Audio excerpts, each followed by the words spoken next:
Stop, Friendly Fire. Chapter 32-33. Chapter 32. Titan's Pride. Prince Altania. Everyone else thinks you've been hiding your level all this time. Huh? He'd finished deploying his soldiers, but before he began hunting Metaphel in earnest, Shin Woo contacted Prince through the chatting channel to get a feel for what his seniors, the ones who didn't appear in the chatting channel often, especially Ethan Cruz, were doing. Prince Altania. It doesn't matter what I say, they don't believe that you grew that quickly. Lloyd is convinced that you were halfway through level 6 when you first got here. Like that Kracia girl. Well, there's really no problem with them thinking that way. Prince Altania. Moreover, you're close with that girl. They think you're both the same. Of the two, at least you're the one with manners. Apparently, they all think that you didn't want to brag in front of your seniors, so you acted like you were weak. I'm glad they think of me so highly. Prince Altania. So what's the truth anyway? What do you think, senior? Shin Woo countered with his own question. Prince pondered briefly and spoke. Prince Altania. I think it's the opposite. You were lower than level 4 when you first entered the Empire, weren't you? But you lied because you thought it looked too suspicious to be leveling up so quickly, right? As expected of you, senior. Prince Altania. Humph, as I thought. Prince, who'd briefly seen Shin Woo's unbelievable growth rate firsthand, would know. She swelled with pride at getting to the right conclusion and spoke proudly. Prince Altania. I saw it all. You risk your life and boldly charge forward, and when you decide to do something, you follow through, so there's no way your growth rate would be slow. Moreover, you have a growth buff skill. This was probably helpful too. This adorable girl tended to genuinely compliment other people when she was in a good mood. It was obvious that she'd be embarrassed later when she remembered what she had said. Prince Altania. But there's no helping it. Not risking your life means that you've gotten used to the underground empire. That's why Lloyd can't believe that you risked your life so many times and grew. He's not particularly jealous of you per se, but he simply believes that, as a hero, you're too reckless. Jealous? Why would he be jealous of me? Prince Altania. It's nothing. And she also tended to say things without meaning to. Once more, Shin Woo realized that he couldn't tell her his secrets, and decided to move on without focusing on what she just said. Then that's fine. Please keep training hard until we meet again. Kracia's also training really hard right now. He was trying to provoke Prince, but it was also true. Since Kracia was taking control of all the mana in the mountain range. Prince Altania. Kook, of course she is. I'll win the next time. You can't tell Lloyd what I told you, okay? Since everyone else has decided to not worry about your level from now on. Of course. It was funny that she actually said that they wouldn't worry about his level from now on. Shin Woo finished his chat with Prince and raised his head. He shared his vision with Rem and was able to clearly see where his forces were moving, as well as where the enemy forces were wandering around. These guys really are lost. At this rate, they'll actually go outside. What do we do if they do leave? They can't. You see, if they lose track of the flow of mana, then they'll never be able to get out of this mountain range.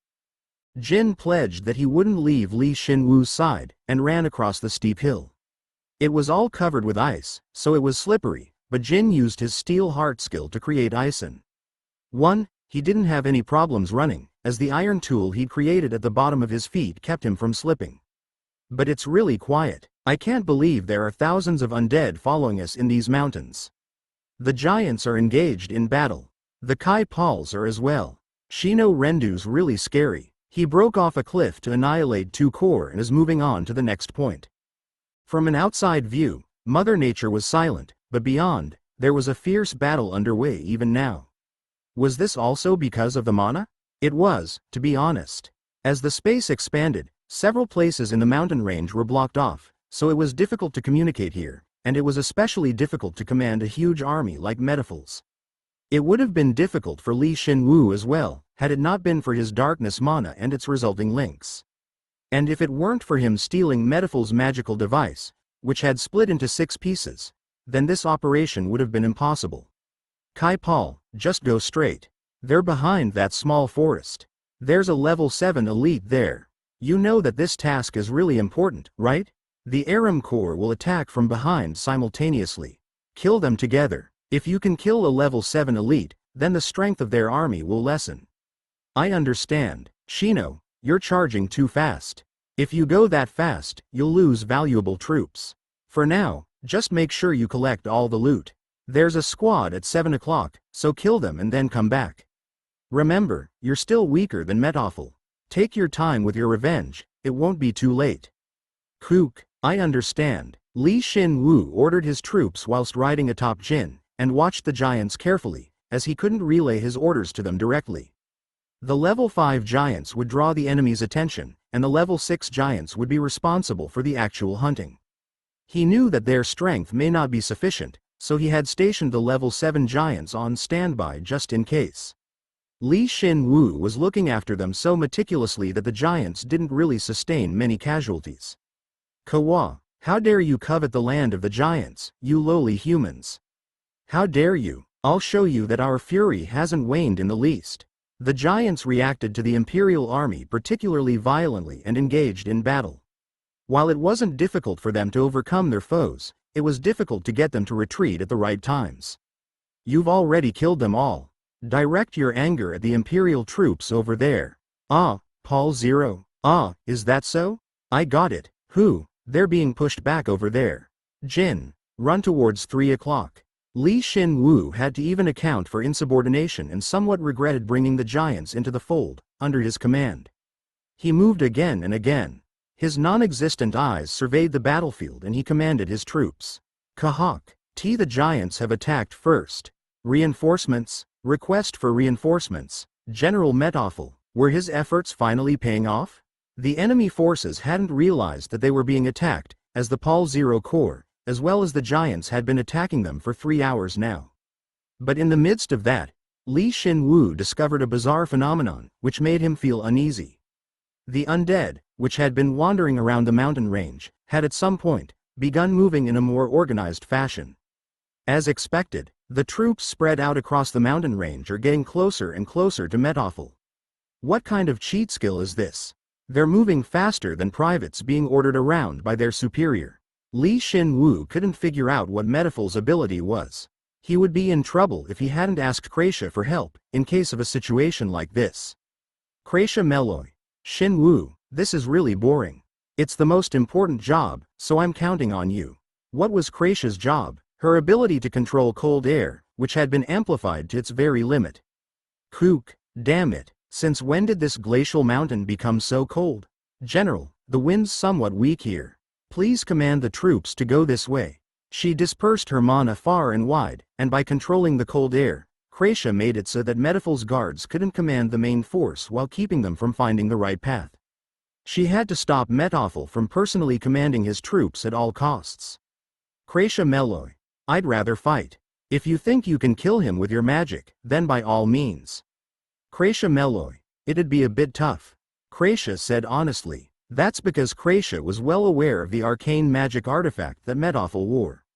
Despite her cold air being high rank and a high level, all she could do was hamper his movements a little bit. Of course, if Kracia's arcane magic actually hit Metophel, then she would have a chance, but he'd counterattack before she had the chance. Kracia Meloy, how is it on your end? I did my best, but it seems like I won't be able to stop the current. I feel like we should just collect the loot while we still have the chance before they regroup. If you feel like you're at your limit, then retreat to a different location and then come back. Kracia Meloy, okay. It seemed like Kracia's mood livened up a bit, as he'd essentially given her permission to go wild. Shin Woo finished chatting with her and began moving once more. There was a setback in his plan because of Metophel's strange morale ability, but in any case, since his strategy had succeeded, he cut down their force of 50,000 by at least 10,000. He'd have to be satisfied with this for now. Go back to your territory. Treat your comrades who've been hurt there.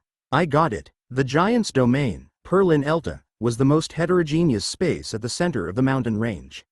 The level 5 giant who'd guided him into the village seemed a bit stronger than before, and it wasn't Shin Woo just seeing things. The bizarre mana that flowed through the entirety of Perlin Elta invigorated the giants and healed their wounds as well. In more extreme terms, it could be said that their existences would briefly ascend. The reason behind that was easy to ascertain. It was the doing of the frozen Titan's heart. So I'm sure that the Titan's heart affects the giant tribe. But what exactly is it? It was bad enough that he had to take on Metophel, but he'd have to study the Titan's heart as well. Shin Woo smiled bitterly and moved his body. He'd ordered the giants to return to Perlin Elta, where their wounds would be healed in the nick of time, so now it was time to take care of his own troops. Shino, stop right there. I already have the giants to worry about for insubordination. Kook, I found traces of another squad while we were returning, so. I'm sorry, we'll return immediately. Good, but it's good that you had the foresight to prepare for an enemy attack and keep the injured safe beforehand. Go back and rest. First, he would directly order his troops, which were difficult to command, to return. Then, he found the Kai Paul Corps, as well as the Aram Corps, which were both fighting against the level 7 elite. Fortunately, they had prioritized safety above all else, so they hadn't sustained many casualties. However, they hadn't succeeded in taking down the level 7 elite yet. Then again, it wouldn't be that easy to take down one of the Imperial Army's level 7 elites. Who's commanding you two? You're not on the same side as that strange guy that appeared yesterday, are you? Strange guy? You really are a poor judge of character. Then again, your eyes are rotten. Shin Woo looked down at the battlefield from a slightly higher area. The Kai Pauls and the Arams were ripping the enemy forces apart, and in the center, the level 7 Kai Paul was fighting against the level 7 elite corps commander by itself. It was that guy, the one Shin Woo had met for the first time when he was with Metophel yesterday.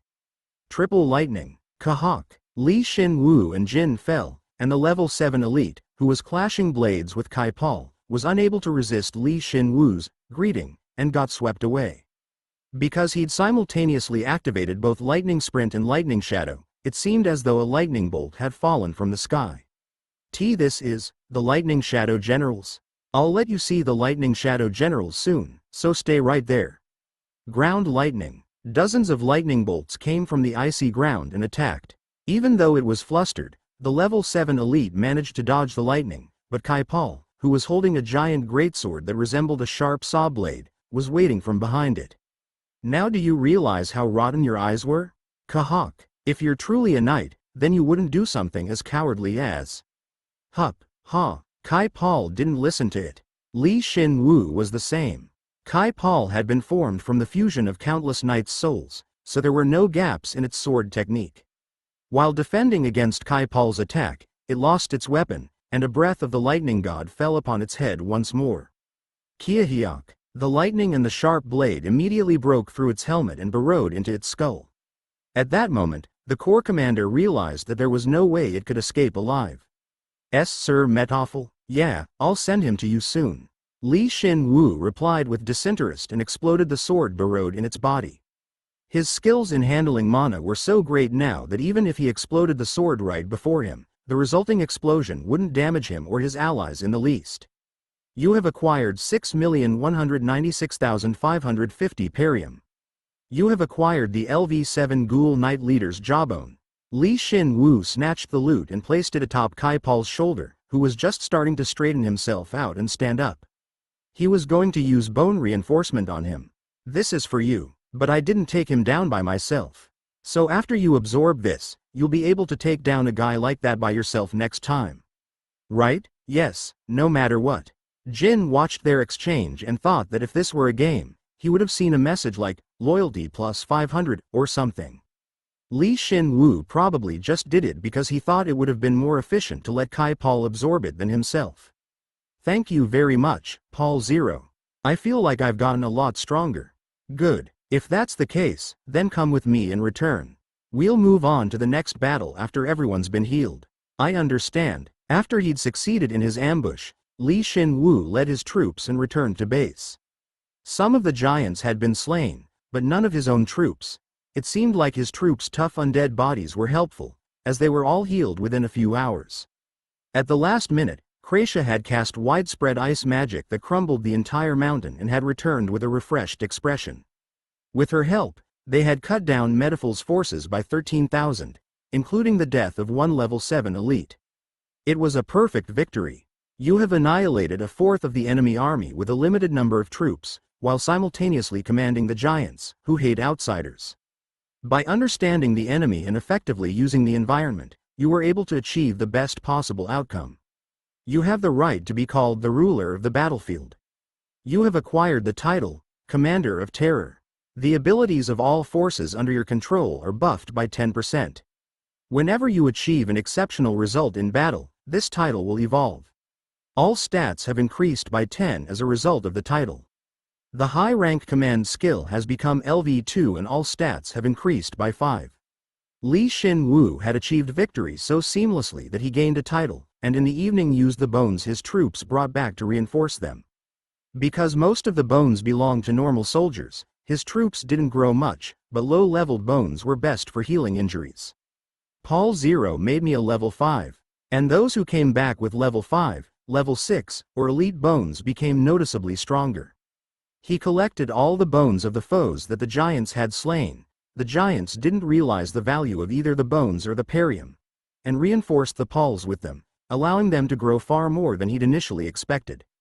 Ooh, Paul 0 is expanding our original limitations. This is the result of all your hard work. Don't think about your limitations from now on. You can always keep growing. Paul 0, Paul 0, Paul 0. They're fanatics. They really are fanatical. It's nothing new. He planned on using all but a few of the bones on his subordinates, but considering how some of the Pauls went up to level 5, he knew that he'd made the right choice. And we'll try even harder. You won't regret giving us this chance. Of course I won't. I trust in your potential. Shino Rendu's role in the battle had been considerable, so if he kept this up, he might get to level 7. Contrary to when he was a hero, as an undead avenger, Shino Rendu went through fire and water to hunt and absorb bones, which allowed him to grow at an overwhelmingly fast pace. Good, everyone, good work. Rest up until I give you your new orders. Gather the perium over here. I understand. For Commander Paul 0, there's a hill of karma gathering next to you, Paul 0. In exchange for reinforcing his troops with all the bones, Shin Woo took all the perium. As they'd crushed 13,000 enemy troops, he gained a surprising 170 million perium. Apparently, the price of level 7 medicine was 1 million perium. The perium was equivalent to karma that increased his stats by a total of 170. To have only gotten this much after crushing a quarter of that huge army. Now I'm starting to understand how hard our seniors have to work to raise their stats. Man, these guys are really stingy compared to dungeon monsters. They are, aren't they? If you want to level up this way, then even destroying an entire army belonging to one of the 12 generals wouldn't be enough. You're saying something weird again. Raise your stats by training your skills, not using the medicine. The medicine is just a bonus. To be honest, Shin Woo was slightly worried. While he always took the perium from his subordinates, he'd taken the perium from the giants this time as well. But it seemed as though commanding and leading them into battle saved their lives and strengthened them in the process. Acquiring the bones and perium from them was not an issue at all. What's worse, a giant had killed a level 6 elite, who possessed a level 4 artifact, but they had just given it away. So is this what it means to command a corps? I took all this stuff from them, but it's allowed since I'm their commander. This is the best. Paul 0's on a path of no return. For now, Shin Woo just collected all of the perium. Since he hadn't bought any bones from the secret shop lately, he'd just been accumulating perium. With this new addition, his total was close to 400 million perium, but he increasingly felt like he should save his permits and his perium. Now that I think about it, I didn't sell my wine yet either. So how's that going lately? I expanded the storehouse, and the golems are continuously creating and maturing the wine. I feel a bit sorry for the dryads. Once Shin Woo had rechecked his forces, he created a few guerrilla units consisting of elites, although all his troops looked battle-ready. They were responsible for sowing chaos amongst the enemy troops so that they wouldn't find the giant's domain. We can do it if you just give us the order. Alright, Shin Woo assigned the level 7 Wolf Avenger, Bisher Moon, as the leader of the guerrilla units, as he possessed high magic and could see from far distances. Also, those who followed him possessed ice resistance, as well as acid and poison abilities. As expected, the most effective tools in killing a large number of enemy troops with just a handful of soldiers were poison and acid. I'll send a squad to collect the loot later on, so focus on sowing chaos. They have this strange instinct to gather around their core commander, so try your best to stop them. If you think you can't, then retreat immediately. I understand. Shin Woo created a recon squad composed of individuals who could move quickly. This mountain range was much too vast and the natural environment was much too perilous for him to rely solely on Rem's vision. Because the cold winds were so intense, he never knew when the topography would change. He had already figured this out, so if he wanted to plan out a proper strategy for the following day, then creating a recon unit was paramount. Kracia, I'm counting on you to keep watch. Where are you going? To the giants. I'll go check how they're doing and then come back. They're probably still excited since it's been such a long time since they've fought. Even if Kracia had the ability to command several troops, she was sure that she wouldn't be able to do what Shin Woo did. Checking the condition of the giants, inspiring his troops, keeping watch, sowing chaos amongst the enemy troops, and being prepared for what the enemy threw at them next. There weren't just one or two things that he had to do. She became curious as to where Shin Woo had come from and what he did there, as he did all these difficult tasks so seamlessly. There was so much she wanted to ask him, but ultimately, Kracia just shrugged her shoulders instead. Leave it to me. Even if Metoffel himself comes, I'll be able to stop him for a little while. Good. Then, I'm counting on you. Shin Woo left his troops to Kracia and went over to the giants' domain. He had somewhat expected this, but the giants looked ready to leave their territory whenever. There are still enemies in this mountain range. I can't forget the pleasure of breaking their skulls and stomping on their legs. I can still crush so many more enemies. I'm still in good condition. Why am I still here? Paul Zero is here. While they were busy raising their morale, Shin Woo came to visit them. The hundreds of giants simultaneously rushed over to Shin Woo and shouted. You said you'd help us in our fight, not that you'd get in our way. I'm going. I respect you, so I waited patiently, but I cannot wait any longer. Kuha, the Titan is watching over us. We are still as invincible as ever, and we'll always be invincible. All of you, calm down. Shin Woo saw an immediate difference now that his high-rank command became level 2. Compared to yesterday, Shin Woo had seemed to become even more dignified than before, so the giants became a bit quieter. He used that opportunity to draw his sword. Look, what are you trying to show us with your sword? Huh? He wasn't concerned with the giants flinching and quickly drew a picture atop the icy ground. His picture portrayed the number and the location of the troops based on Rem's last findings. Our fight today was close to perfect. But it won't always be this easy. Do you see? That they're concentrating their forces around the core commander. We succeeded because we divided and conquered, but if we hadn't, then we would have lost a lot of comrades. If that's the case, then shouldn't be attacking. By killing more, we prevent them from regrouping. We came out victorious because we only fought until we couldn't anymore. If we were greedy for more, then you would have been hurt. He was sure now that Metoffel possessed a skill that caused his troops to gather around him or an artifact with a similar effect. Despite Kracia using large-scale magic to collapse a mountain, Metoffel's troops began to gather around him more and more, rather than them wandering and getting lost. It wouldn't be an exaggeration to say that the ability was supernatural. Now he was sure that the Archmage hadn't sent Metoffel's core here for no reason. Even if something goes wrong with the artifact, he trusted that Metoffel's ability would take care of the rest. It's frustrating, but he picked well. As expected of the 12 generals. If that's the case, then... Shin Woo finished thinking and raised his head. The level 7 giant, which unlike the empty-headed giants, had followed his orders and had grown considerably, looked at him seriously, although his eyes were rotten. Then that means we have to figure out how to move now. Isn't that why you came? To tell us that? Humans are weak, but I'm well aware of how strong they get when they bunch together. You're telling us not to charge and head on against them. Exactly. I've come to tell you my strategy. Shin Woo was deeply moved. It became so much easier to explain since there was someone who actually understood what he was talking about. Once the level 7 giant spoke, the hostile level 5 and level 6 giants quieted down. I told you this before, but the reason we were able to put up such a good fight was because we stopped the enemies from grouping up and only fought against the troops that were divided from the main force.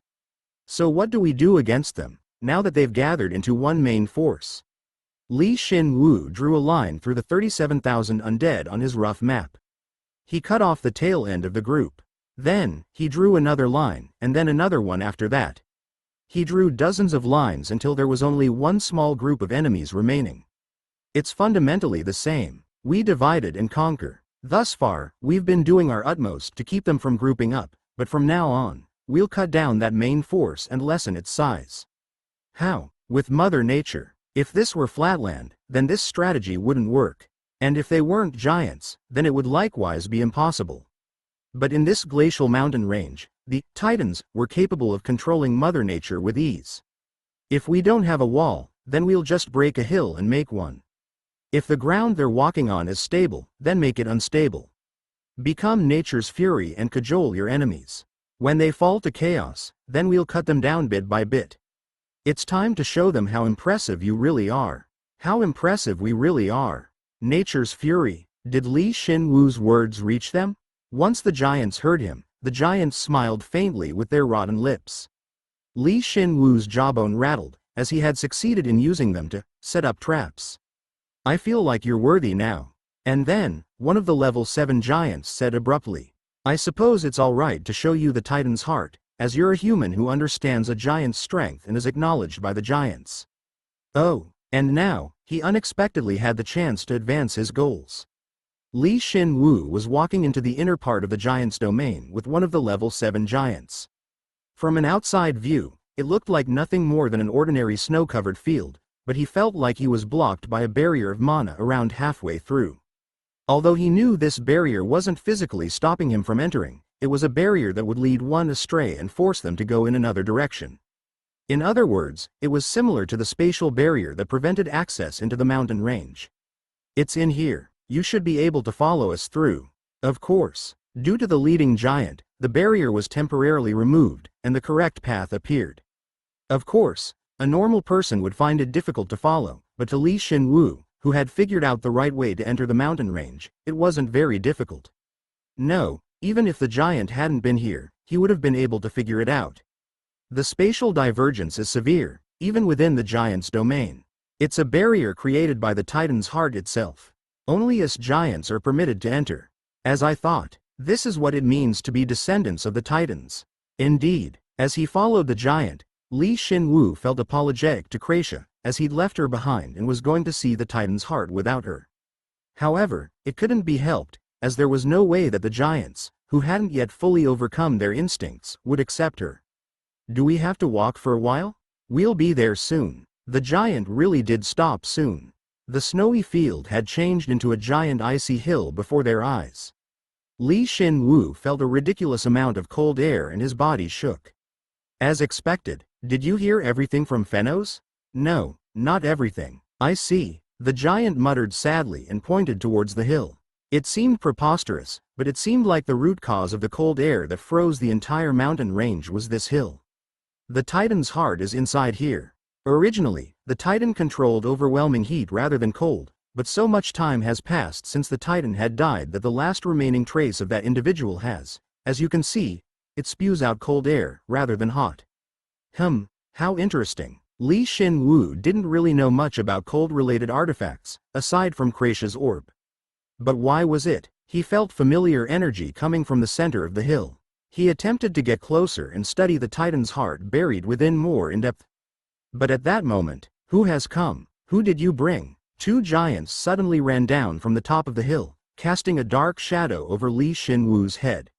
When he raised his head, the giants that lay before his eyes were the most powerful and largest giants amongst all the giants he'd seen thus far. Of course, Shin Woo wasn't surprised, as he knew who they were better than anyone else. LV7 Sealed Titan Zombie, Alada. LV7 Sealed Titan Zombie, Erogan.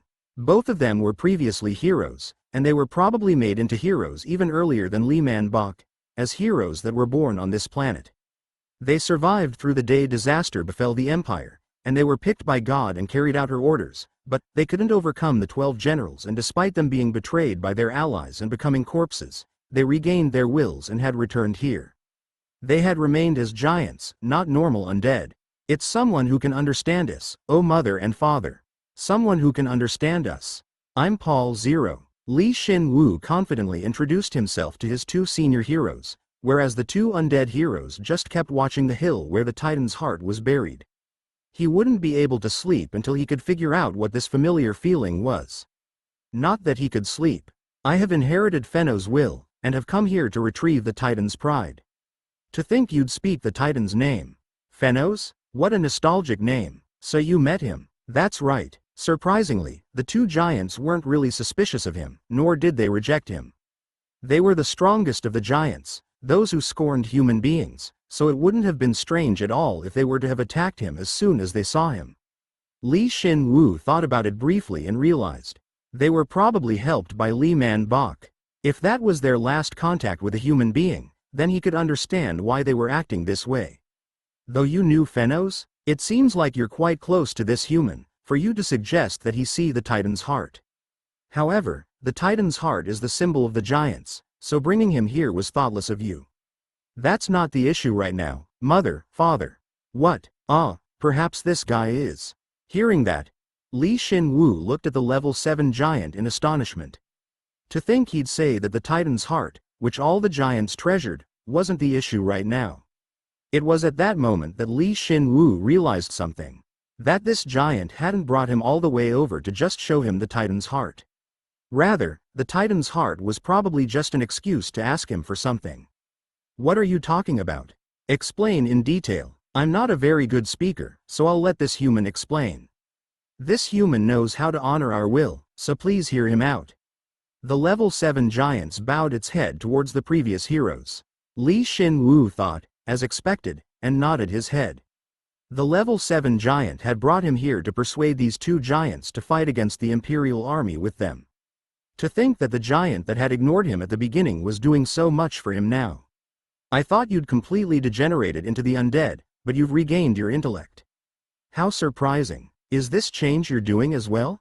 Yeah, of course. Shin Woo had no intention of doing exactly what the giant wanted. He gave them suitable responses whilst quickly analyzing the Titan's heart. He was finally getting a feel for it. If the Titan's heart was indeed what Shin Woo thought it was, then it would be a waste to just sit around doing this. Not only has a human come into a forbidden area, but we're listening to what he has to say as well. I'm sure that something's going on. It's good that the messenger has regained a bit of his intellect, but he probably came with grave news as well.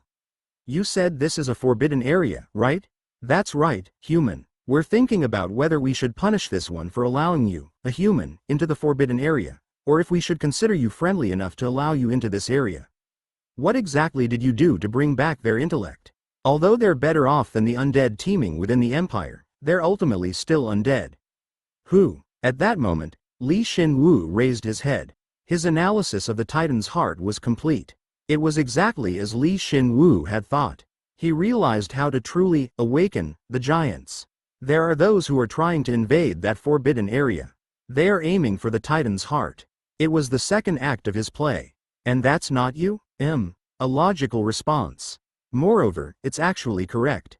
However, Shin Woo brushed it off and continued. I came here to protect that, or more specifically, the giants themselves. If you're ready to hear me out, then I'll keep going. Let's hear him out. I feel a familiar energy from this guy. It's similar to Man Bok's. The energy similar to our friend, who rescued us and helped us regain our intellect. Alright, let's hear him out. They would be pissed if they found out that Shin Woo had killed Lee Man Bok. Shin Woo inwardly grinned and continued. It's the Imperial Army. One of the 12 generals is with them at that, the mercenary king, Metoffel. There are 50,000 troops coming this way. They've come through the mountain range with a magical device that nullifies the spatial inference. I stole that away from them, but they're gathering through an innate ability. Metoffel reared on. He's the guy who killed Melju. 1. I'm helping the giants stop them with my own forces, but there will be several casualties amongst the giants in the ensuing battle. If they're unlucky, then they may be completely annihilated. We need your help in order to stop them. Metoffel, how dare he? Even so, we have to protect the Titan's heart. Indeed, it's even more important that we stay here, knowing that Metoffel is aiming for the Titan's heart. Despite their hatred of Metoffel, they prioritized staying by the Titan's heart and protecting it, rather than vengeance. It wasn't like they were scared of Metoffel. That's just how important they considered the Titan's heart. Shin Woo realized just how important the Titan's heart was to them. If that's the case, then Shin Woo lightly provoked them. Of course, you don't have to worry about it too much. Since I'll kill Metoffel before you even get a chance to see him.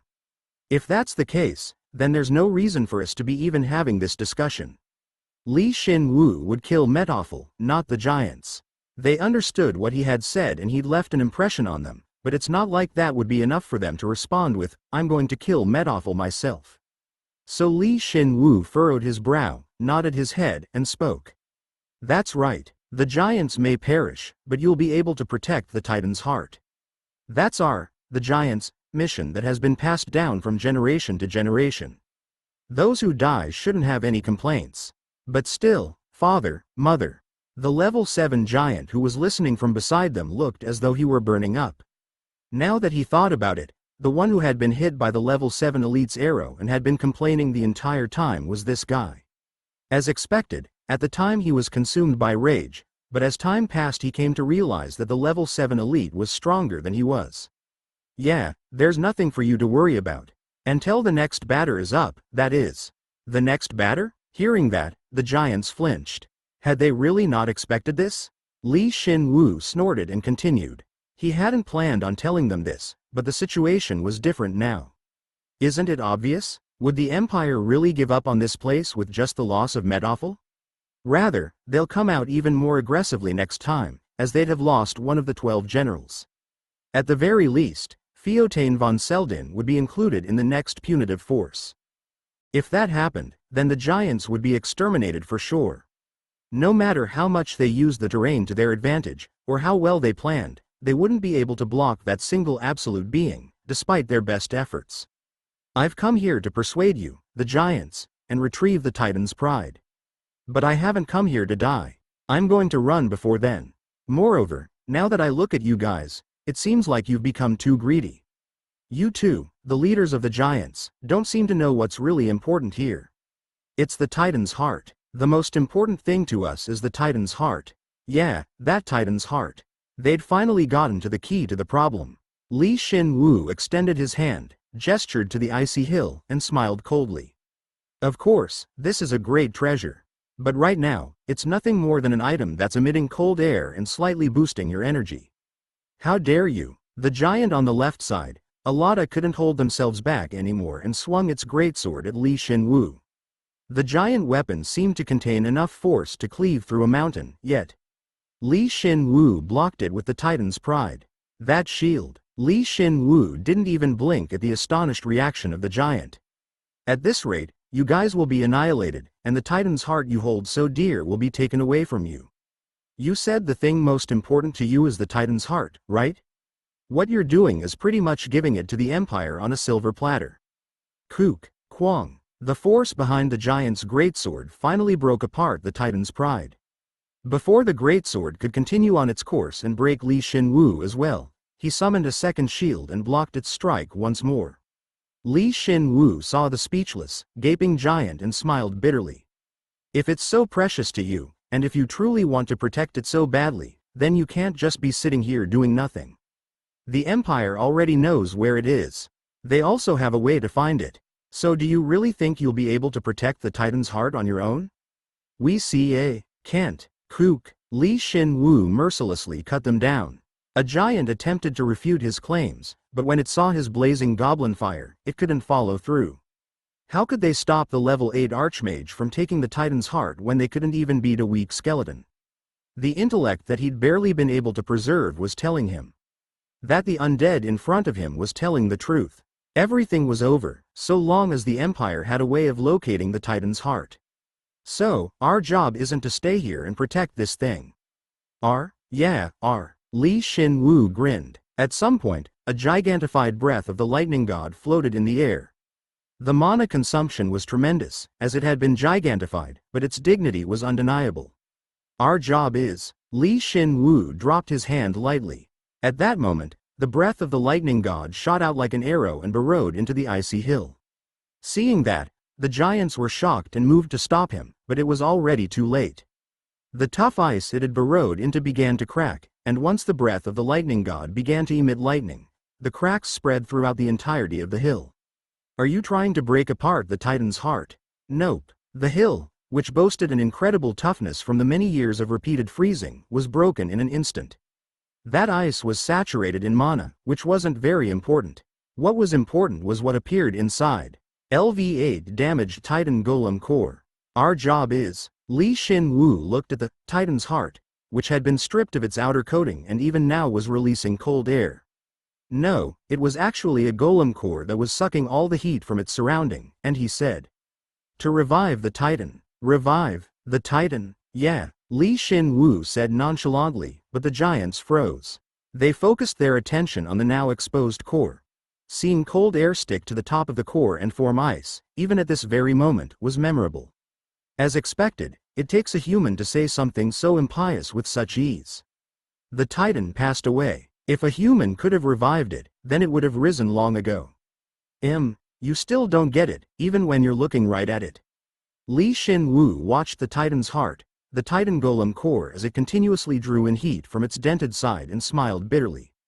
He realized just how much time had passed when he thought about how the story of a giant golem had transformed into the legend of the Titan. He was sure that it hadn't occurred within just 100 or 200 years. Moreover, there were no traces on the core of it being made by steelworker. That meant that it wasn't made by the Empire. Do you still think the Titan is a god? We won't tolerate any more disrespect. I acknowledge that you're strong for a human, but the price of looking down upon the Titan's pride is death. Is that so? Shin Woo replied apathetically.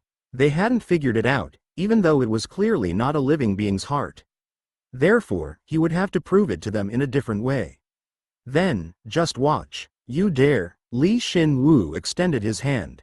While the giants were overwhelmingly stronger than Shin Woo, they were also extremely slow in exchange. Therefore, when they attempted to stop him, Shin Woo had already reached the core. How dare you? Shin Woo evaded the giants' attacks and grabbed the core on the ground. As expected, the moment he held the core, he felt the core attempt to steal all the heat from his body, but fortunately, he could use level 8 intermediate fire. So long as he used that, he wouldn't have to worry about freezing. The heart. That fool. In the end, that human took the Titan's heart. The Titan's pride will kill you without fail.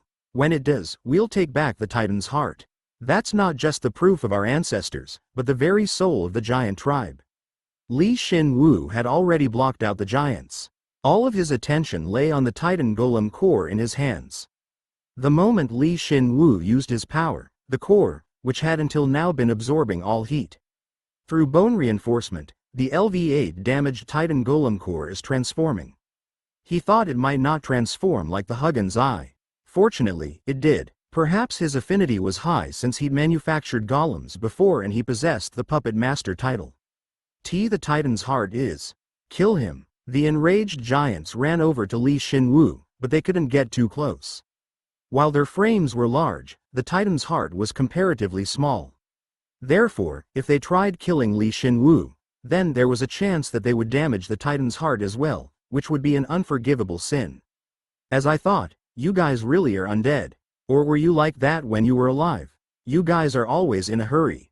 You have acquired the LV8 damaged Titan Golem bone core. Then, the transformation was complete. Half of the once crimson metal core now looked like a crushed red circular bone. Of course, its energy hadn't reduced in the least from the transformation. Its composition and form had just become easier for Shin Woo to understand. And there was one more thing.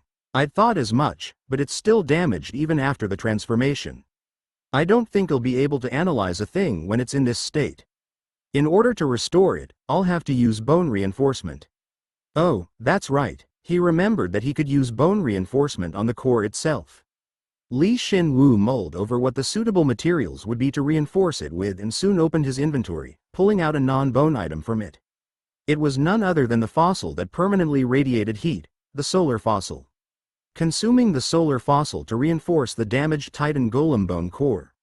The compatibility between the two items is incredibly high. 2% of the bone core's information has been restored. Nice. This human. The Titan's heart is. Shin Woo was the only one who could see the messages, yet all the giants there responded. Why, you ask? It's because the slight authority that was bestowed upon them by the Titan's heart, they called it a blessing, had become stronger. What is he doing? I already told you. I'm reviving the Titan, Shin Woo said, and reinforced the bone core with the second solar fossil. The core accepted the solar fossil without hesitation, as though it was a chick that was being fed by its mother. A resounding success. 3% of the bone core's information has been restored. It's gotten stronger again. Is a human truly reviving the Titan? The giants were confused. Contrary to their original assumptions, Shin Woo wasn't stealing the Titan's heart but restoring its energy. Because they were sure of this, their hostility towards him waned. As expected of the undead, they were quick to anger but also quick to calm down. Success. 2% of the bone core's information has been restored.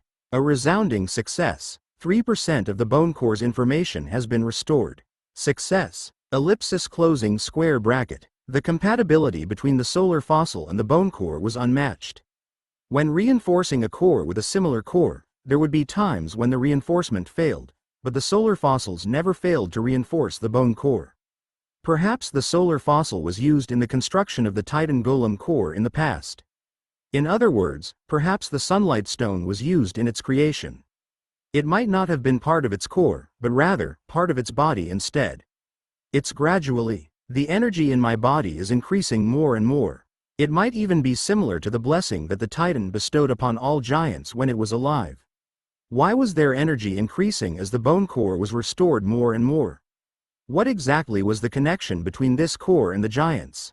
Shin Woo continued to reinforce the bone core diligently, if for no other reason than to find out that link. A resounding success. 3% of the bone core's information has been restored. Success. 2% of the bone core's information has been restored. The restoration rate of the core had already reached 50%. At this point, the restoration speed slowed down a bit, but the solar fossils would always restore it by at least 1%. The giants were no longer just shocked, they now looked in awe. The Titan is the human. No, Paul Zero was right. The Titan is coming back to life.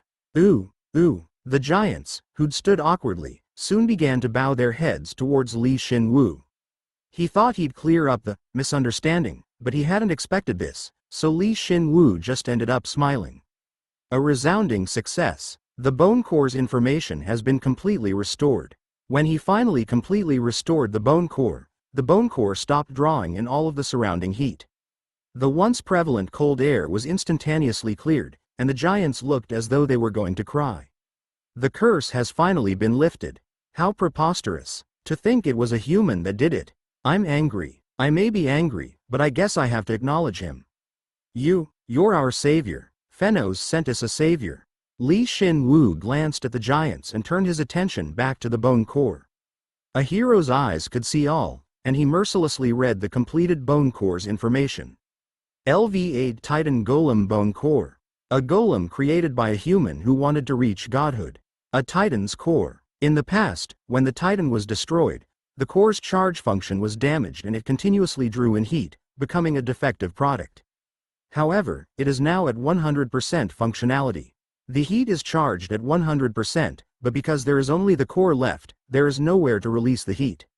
You must learn the techniques to recreate the golem and procure the necessary materials to make it as well. Shin Woo read the information and couldn't help but laugh.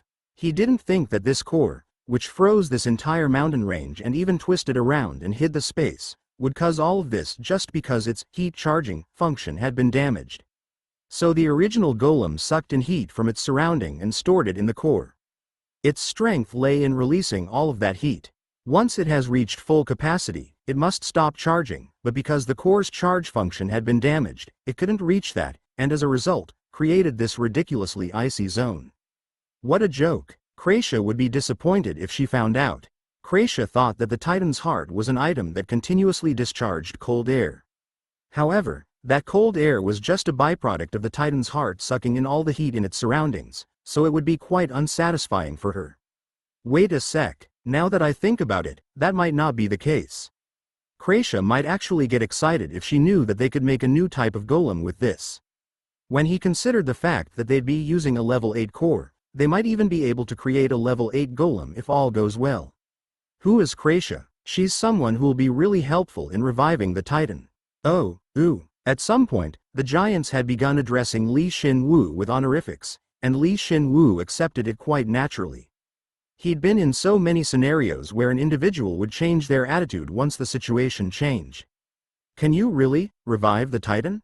If that's the case, then we'll be able to regain our original power. A true Titan's pride, with pride that none can challenge. Shin Woo grabbed onto the Titan's heart, and now that it was fully restored, he realized. The Titan's pride that the giants spoke of wasn't simply a belief. They were actually strengthened by the Titan's heart, so if he actually restored the golem, then they should undergo an even greater transformation. Now that Shin Woo had had the time to analyze the core, albeit briefly, he roughly understood the reason behind it. Humans who wanted to become gods. You're that group of humans. We are Titans, the Titan tribe. Yeah, right, Titans. In the past, when Shin Woo had seen the mana that flowed within their bodies, he had concluded that the reason that they had such strength and sturdy constitutions was because of their mana pattern. Through a special way of circulating mana, they would develop their bones, muscles, skin, and blood. Because of that, they didn't have any magical abilities, but in exchange, they could use mana to reinforce their bodies to such an extent that would allow them to overcome magic. However, when he thought about it carefully, wasn't that kind of strange? There was no reason to further enlarge their bodies with mana if they were originally giants. Rather, it was only natural that they'd create a technique that would harmonize their powerful physical bodies and mana together to exert incredible destructive force.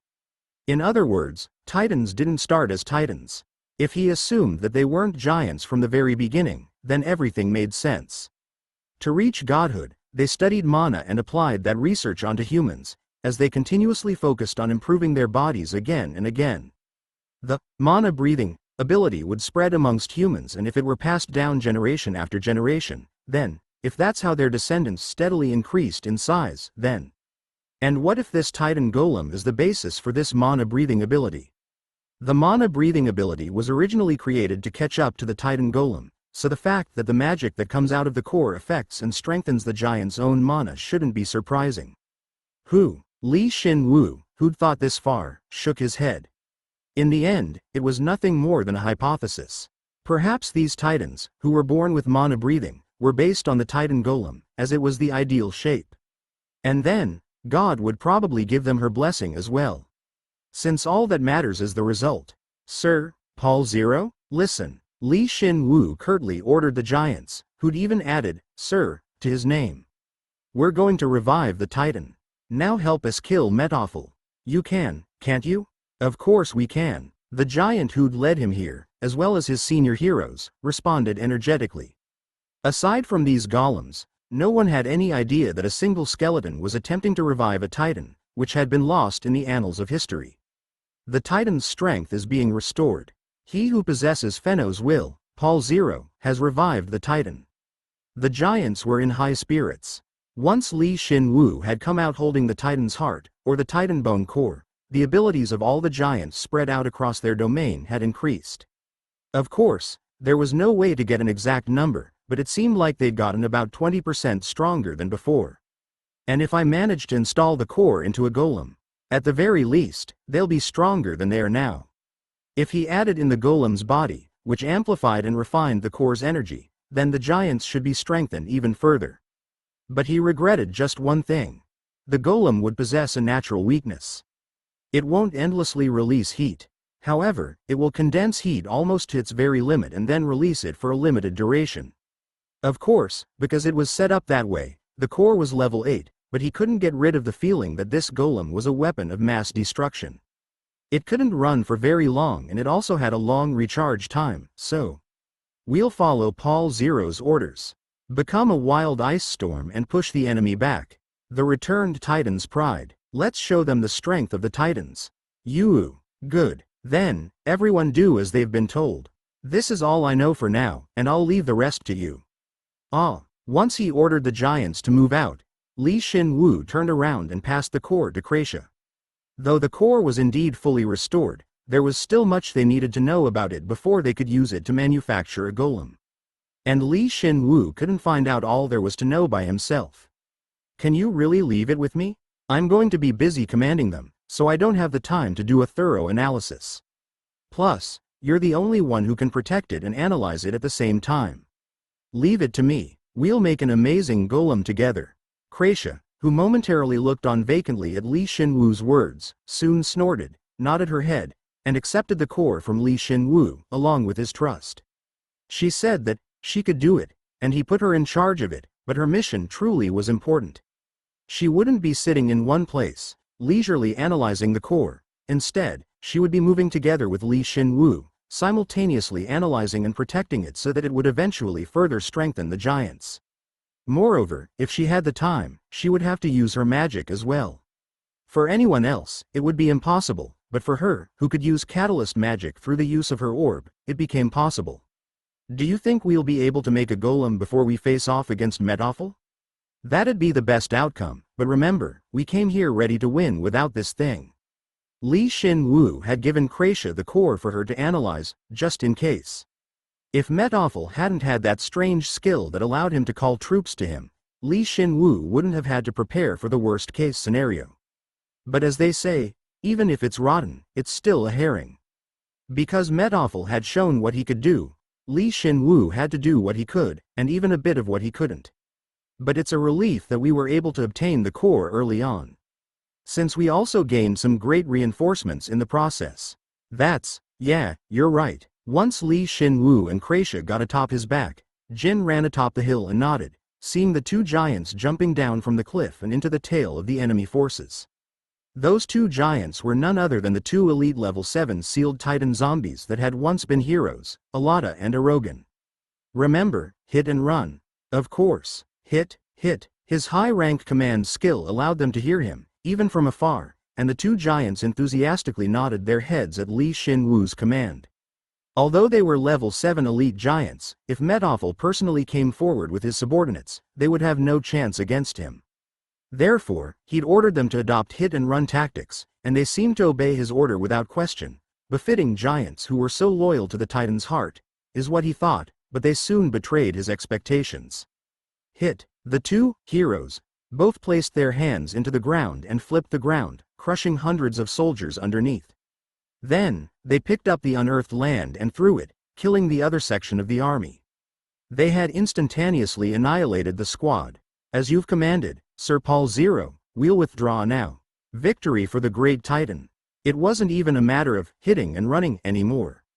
With just one much too powerful hit, the giants had destroyed the entire squad, leaving no more enemies to kill, so they just had to go somewhere else. There had to have been a few level 5 knights mixed in, yet they had died without even putting up a fight, causing Li Shin Woo to just laugh.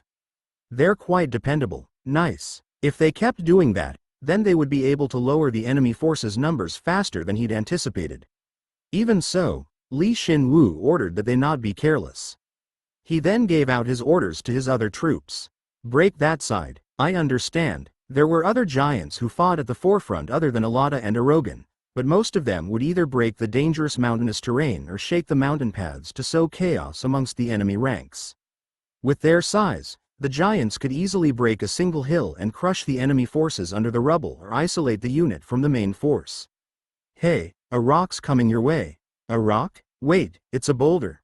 A boulder. It's the giants. The giants have ambushed us and are throwing boulders at us. What the hell are you talking about?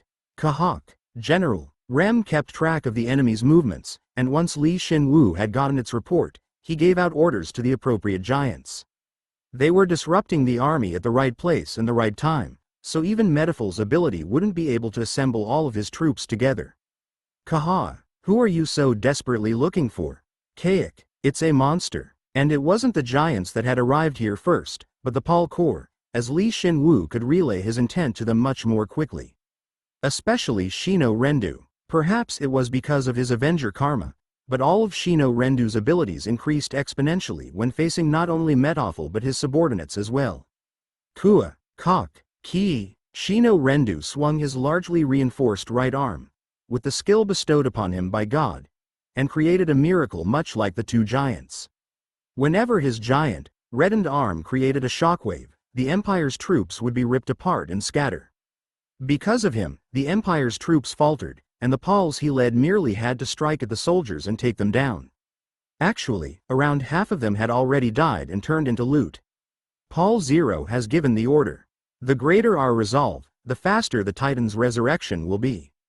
Yuu, the Titan's pride. The Titan's pride. Did you say something like that? Yeah, I lied. You're so cool. The giants from all across the mountain range cried out, and Shin Woo continued to give out orders.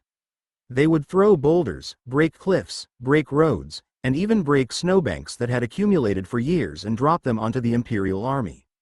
It was shiver-inducing, as it was so much like Mother Nature's fury. Now is the time. While they're floundering around, let's give them a spear to the face.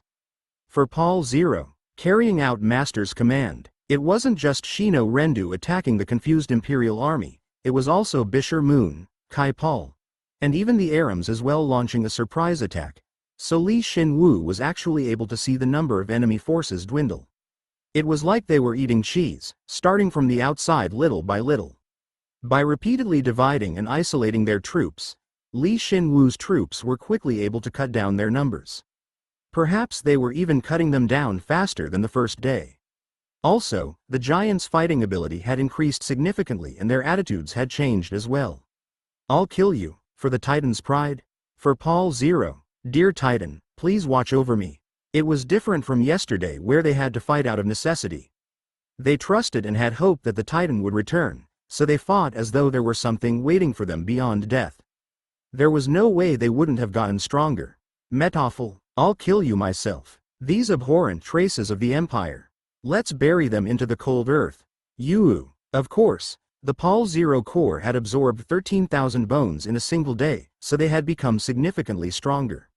Moreover, the level 7 elite bone that Kai Paul had absorbed had a greater effect on it than he'd expected, so the Paul Zero Corps were determined to get stronger and were being more active in the fight than before.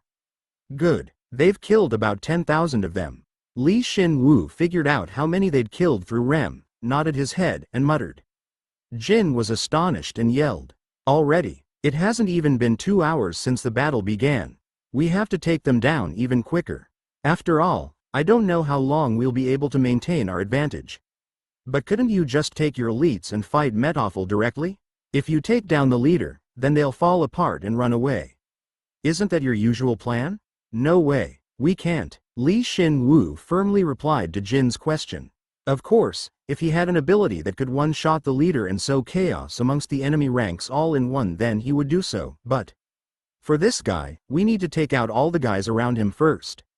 I agree, since our opponent's a ghoul. Even though he was constantly giving his subordinates orders, Shin Woo didn't take his eyes off of Metophel Raredon, who was in the very center of his troops.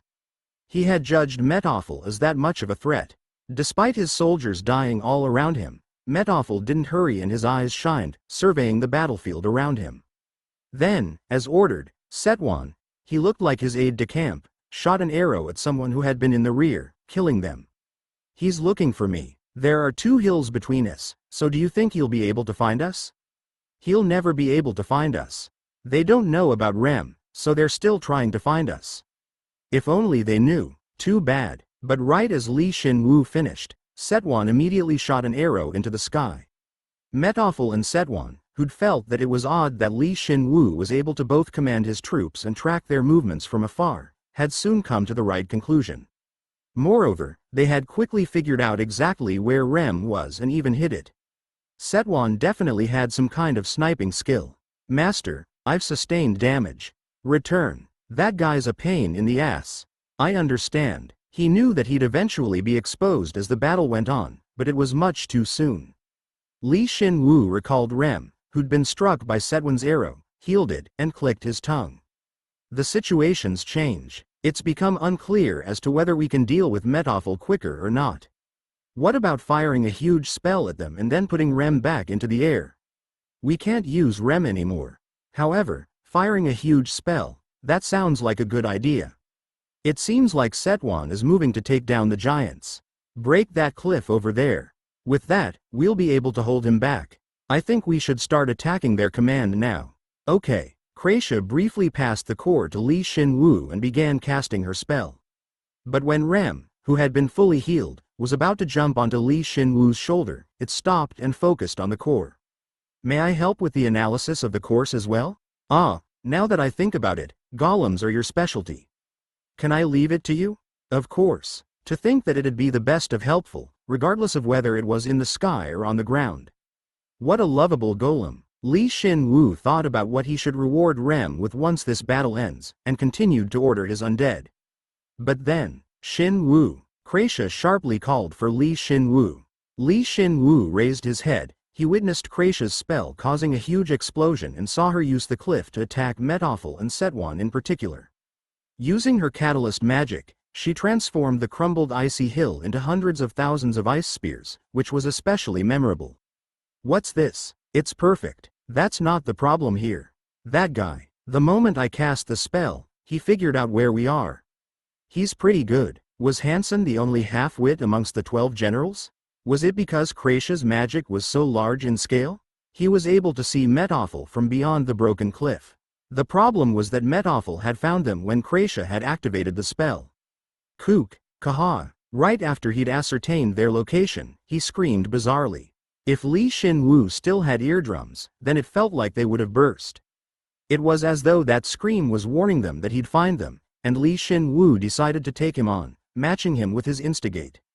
Kaha, Kawa. Metoffel, who'd been screaming, suddenly opened his mouth wide, and ate the nearest knight. Chapter 33, Titan. If there was one thing Li Shin Woo hadn't taken into account, it was Metoffel's, or the one once hailed as the Mercenary King's, pride.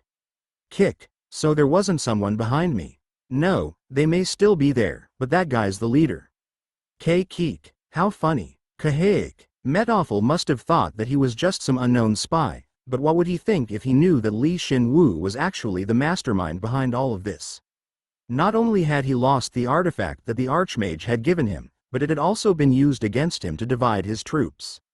What if these giants and the undead, who had gradually cut down his troops by half, were on the same side? Keek. The Mercenary King, Metoffel, is gone. Completely gone. Yeah, it's been a long time since my rotten brain has been eaten away, so how could I be the same as before? The moment Metoffel was able to see the man who had cleverly led him here, used his pride against him so that he wouldn't call for reinforcements, who commanded the undead, humans, giants, even golems and other races as well, had trapped his forces inside the mountain range, and had cajoled them. Kukeuk, Kuuk, Kua. He charged forward as if he were going to do that from the very beginning. When he thought about his proud 50,000 troops being taken down by that man, he knew he couldn't just sit around like an idiot and do nothing. You don't need a core anymore. You want me to take the Lightning Shadow General's place? Archmage, I am the Mercenary King. I am strongest when I lead. No, you still don't understand, do you? That was all in the past. You're different now. That was a part of the conversation that they'd had after the Lightning Shadow General's death. At the time, Metoffel hadn't understood what the Archmage was telling him, and so, the Archmage gave him a mission. That mission was to invade the giants' domain. Back then, he thought that by killing all of the giants and eating all their rotten flesh and blood that he'd be able to level up. However, that didn't actually happen. Numbers were meaningless due to the perilous terrain, and his opponents were stronger than he'd anticipated. His squads would clash with a small handful of troops and would repeatedly be ripped apart over and over again. Now, Metoffel understood what the Archmage was trying to tell him. Weaklings are unnecessary. Kua, a single absolute being held no weaknesses. Metoffel had a way to become the absolute strongest, and all he needed to do was make up his mind. It was too much of a waste to just use his ability to heal his wounds. The ability that came with his rebirth wasn't something as trivial as a healing ability. General, delicious. As I thought, it's delicious.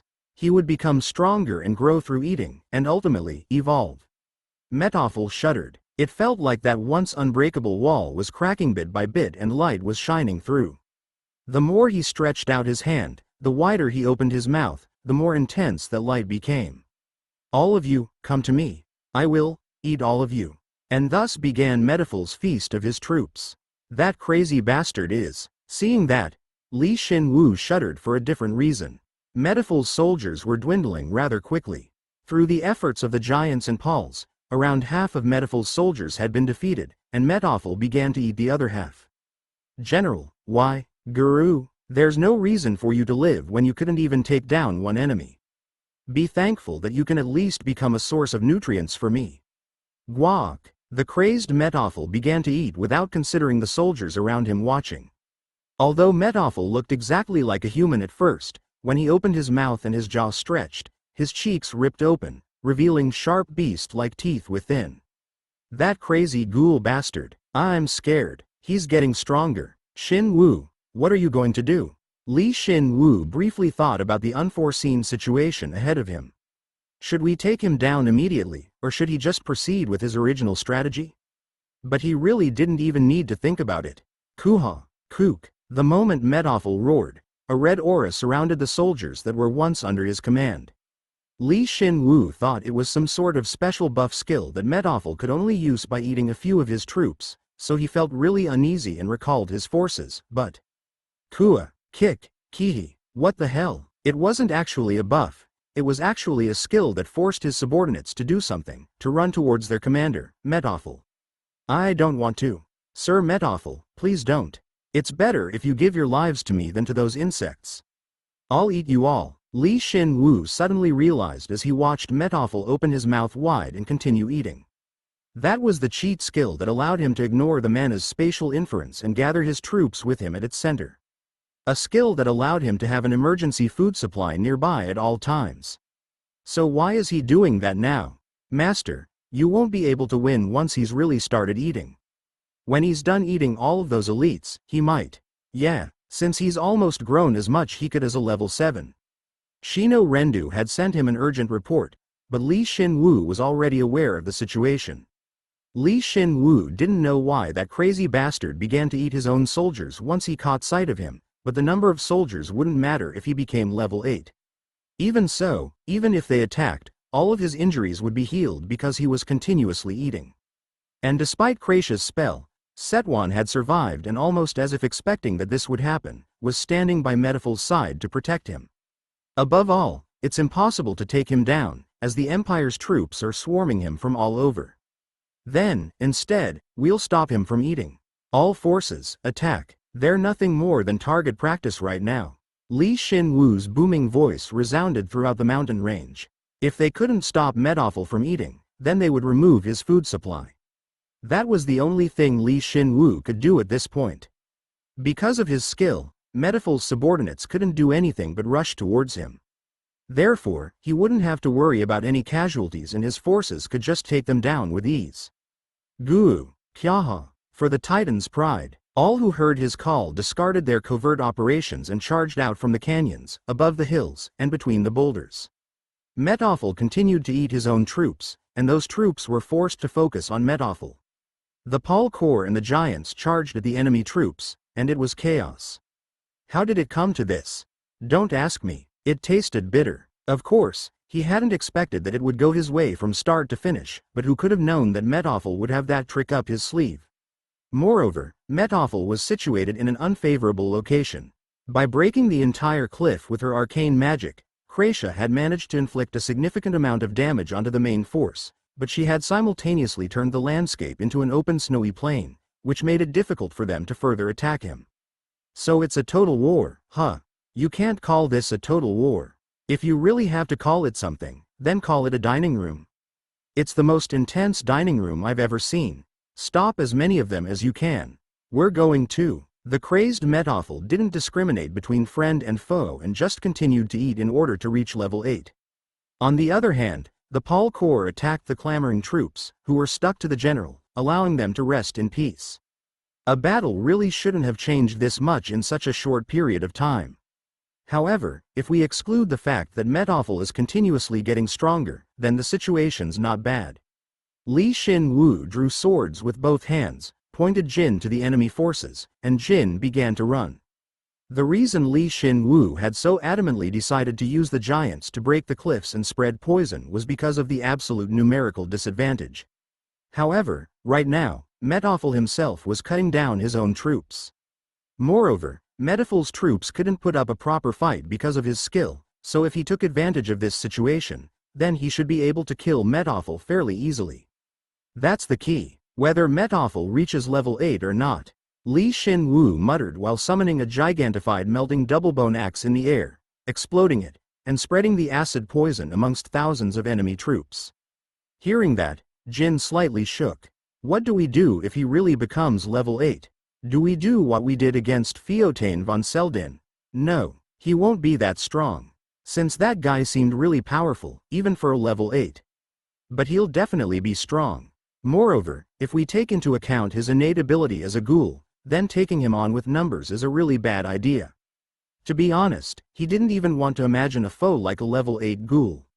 If Metoffel were to eat one of his troops while fighting, not only would his wounds heal, but he would become stronger as well, so no matter how many level 7 elites he had, Shin Woo couldn't help but feel reluctant. Plus, I thought he wouldn't eat the skeletons, but he actually is. I hope he breaks his teeth from chewing on the bones. Shin Woo, get a hold of yourself. If you lose focus, then we'll all die. TCH. Jin called for Shin Woo, who was acting like a toddler before the general and suddenly leapt into the air. He had barely avoided the black arrow that flew past his feet. It was shot by none other than Setwan Meletus. At some point, he had gotten in front of them, blocking their way. It felt like it'd take way too long to take down the giants or the golems. Contrary to the Empire's troops, which continuously swarmed Metoffel, Setwan was surprisingly able to retain his intellect. Of course, he was likewise clad in a red aura, but his indomitable will to protect Metoffel allowed him to resist its effects. He was truly a faithful subject. He was also a true pain in the ass for Shin Woo. Come, you're not planning on running away again, are you? Of course not. If we can take you down, then it'll definitely weaken him. Shin Woo looked at Setwan, who confidently aimed his bow at him, and replied calmly, but he was actually quite frustrated. It was because of Kratia, who was sitting behind him. Immediately after she had used her arcane magic, Kratia had become dead weight. Moreover, his opponent used a bow. It would be quite difficult to take him on while protecting Kratia. Because I have things to do, I won't be able to play with you for very long. Kook. If that's the case, then he had no choice but to kill his opponent as quickly as possible. Shin Woo linked his mind with Jin and they suddenly charged forward at Setwan. Setwan, as though he had expected this, shot out dozens of arrows. It must have been a skill. But a shield suddenly appeared right in front of him that blocked the arrows and blew up, inflicting damage upon him. Kahawk, know your place. To be honest, Shin Woo didn't like Setwan right from the beginning. Setwan always guarded Metoffel by his side and carefully planned for him. Shin Woo had stolen the magical device and despite him being just an aide-de-camp, Setwan had the gall to look down on Shin Woo. Thanks for coming over here yourself. Kiak. There was a breath of the lightning god stuck in Setwan's neck, who had rolled onto the floor and attempted to stand. Shin Woo pushed the blade all the way into the ground, preventing Setwan from moving. Jin forcefully kicked with his front legs and broke his bow to pieces. You're really fast? Although Setwan was a level 7 like Shin Woo, as well as an elite, their fight had concluded instantaneously. Kratia, who had taken a defensive posture, marveled at Shin Woo, as he had overpowered Setwan in an instant, while she hadn't even been able to react. If he's this powerful, then he should be able to fight Metoffel head-on. Jin. Kook. Jin pulled back again. A wave of red, dreary mana struck the ground where they once were. There was only one thing that would cause Shin Woo and Jin to evade. Metoffel himself. You're trying to steal Setwan away from me as well? We can't have that, ha. The moment Metoffel touched the breath of the lightning god, Shin Woo forcefully exploded it. Shin Woo planned to either injure Metoffel or finish Setwan off, but unfortunately, Metoffel stretched out his arms and a hideous tongue grabbed onto the exploding breath of the lightning god and ate it. Immediately after, the breath of the lightning god exploded with a boom, blowing up his arms, but he regenerated the arms immediately with his overwhelming regenerative abilities. What, General? Setwan, good work. Yes, General? Shin Woo groaned at Metoffel's durability, as he was able to withstand an explosion of a breath of the lightning god unscathed. Metoffel then grabbed the toppled Setwan and ate him. He swallowed him down and red mana exploded from his body. I think, I'm nearly there. Metophel, who'd finished eating Setwan, turned to Shin Woo and grinned. His body was lined with cracks, but then, his body swelled as if it were exploding. Wait right there. I'll eat you in just a little bit. Shin Woo couldn't even recognize Metophel anymore, and Metophel cried out as waves of mana were emitted from his body. He had a hunch. Metophel had begun to level up. Shin Woo knew that the choices he'd made had culminated into the situation at hand. He was also well aware that sometimes, instinct trumped sound logic. LV8 Eater Metophel Raredon, currently being bestowed a new karma whilst evolving to level 8. The nature of that karma is eating, so he can easily eat anything that interferes with the evolution process. Approaching is dangerous. Your opponent cannot move for the next 10 minutes. His intuition was telling him that fighting Metophel right now would be really stupid. All forces, listen up. Paul 0. I await your orders, Master. Aside from Metophel, whose flesh was expanding and was exposing his teeth in the middle of his evolution, everyone stopped from Shin Woo's booming voice. There were some who had sensed Metophel's evolution, stopped cutting down the enemy forces, and backed off, while there were also those who hadn't noticed Metophel's evolution and continued to charge. Why, your voice woke me up. What exactly was I doing? Is that really Sir Metophel? Shut your mouth this instant. The mercenary king the first serve is nothing like that. What's worse, Shin Woo's shout had affected Metophel's troops as well. Though they had originally been under the effects of Metophel's absolute command skill, the circumstances of the current situation were quite unique, so they were released from the skill's effects. If they saw Metophel now, then they wouldn't feel loyalty, they would feel sorrowful love, or perhaps nothing at all. We're retreating to the giant's domain now. The battle's over, Shin Woo declared to no one in particular. He didn't think he'd relay his orders through such a terrible method, but even so, they needed to get out of here. The battle's over, you say? The only thing left is my battle with him. You guys, collect all the bones and retreat from the battlefield. Right away, hurry up. You understood. No one hesitated over his orders. The battle of armies fighting against one another was over. Now all that was left was Metophel, who had eaten about 20,000 soldiers, and the thousands of remaining enemy troops that watched unstunned. There was no way they could fight anymore. Paul 0, the Titan? You guys retreat too. If he eats the Titan's heart, then I won't be able to save you. You understood. The loot. Don't miss a single piece of Perium. Don't leave a single thing for him. The enemy troops had dropped a considerable amount of Perium and bones. If Metophel was able to eat even those, then there was a chance that he would become so strong that Shin Woo wouldn't be able to handle him. Looking at Metophel now, it seemed like he would be perfectly capable of eating them. Would mana attacks work on him in that state? In order to test this theory, Shin Woo liberally infused the breath of the lightning god with lightning and shot it at him, but Metophel just ate it up. Even though it exploded, Metophel absorbed the resulting energy, so he couldn't do anything while Metophel was evolving. He tried shooting fire, ice, and acid to check, but they were all the same. He won't be like that after his evolution. At least, I have to hope for that. This was what resulted from translating the word, eater, into karma. It made sense that Metophel's form had changed and he had become such a fearsome monster. Shin Woo shook as he saw cracks form on Metophel's fat body, and in between those cracks, rotten tongues and teeth burst out. He was much happier being a skeleton. Thank you very much. Shin Woo, there's something I'll do for you before I leave. That guy can eat any and all magic right now, so what do you intend to do? Even so, I feel like I can slow down his evolution. I think I can slow it by a few hours. Kracia was likewise desperate.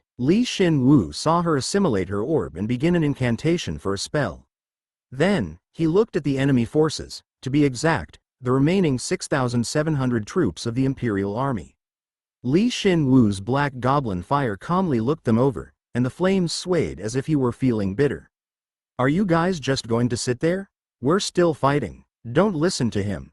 However, right now, they were well aware that the only reason they had survived was because Metophel had begun his evolution before he could finish eating them all.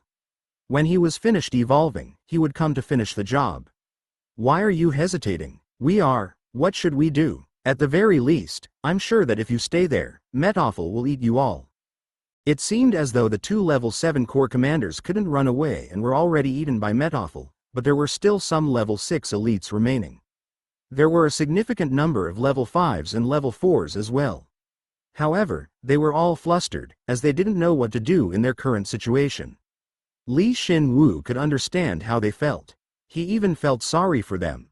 It was quite tragic to see their loyalty, which extended even after death, resulting in something like this. Your only mistake was following the wrong person.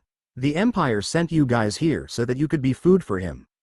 You were used. It would have been better if you had been used as chess pieces, but instead, you were used as food.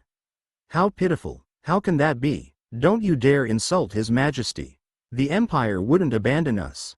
Shin Woo lied, but this time, he turned out to be right. The voices of those who refuted his claims were weak.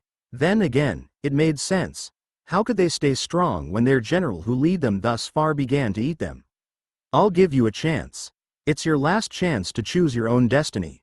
Follow me. Shin Woo's voice resounded, reaching the remains of the Imperial Army. He wondered whether it would work or not, but now that their connection with their general had been cut, he felt like he had a chance.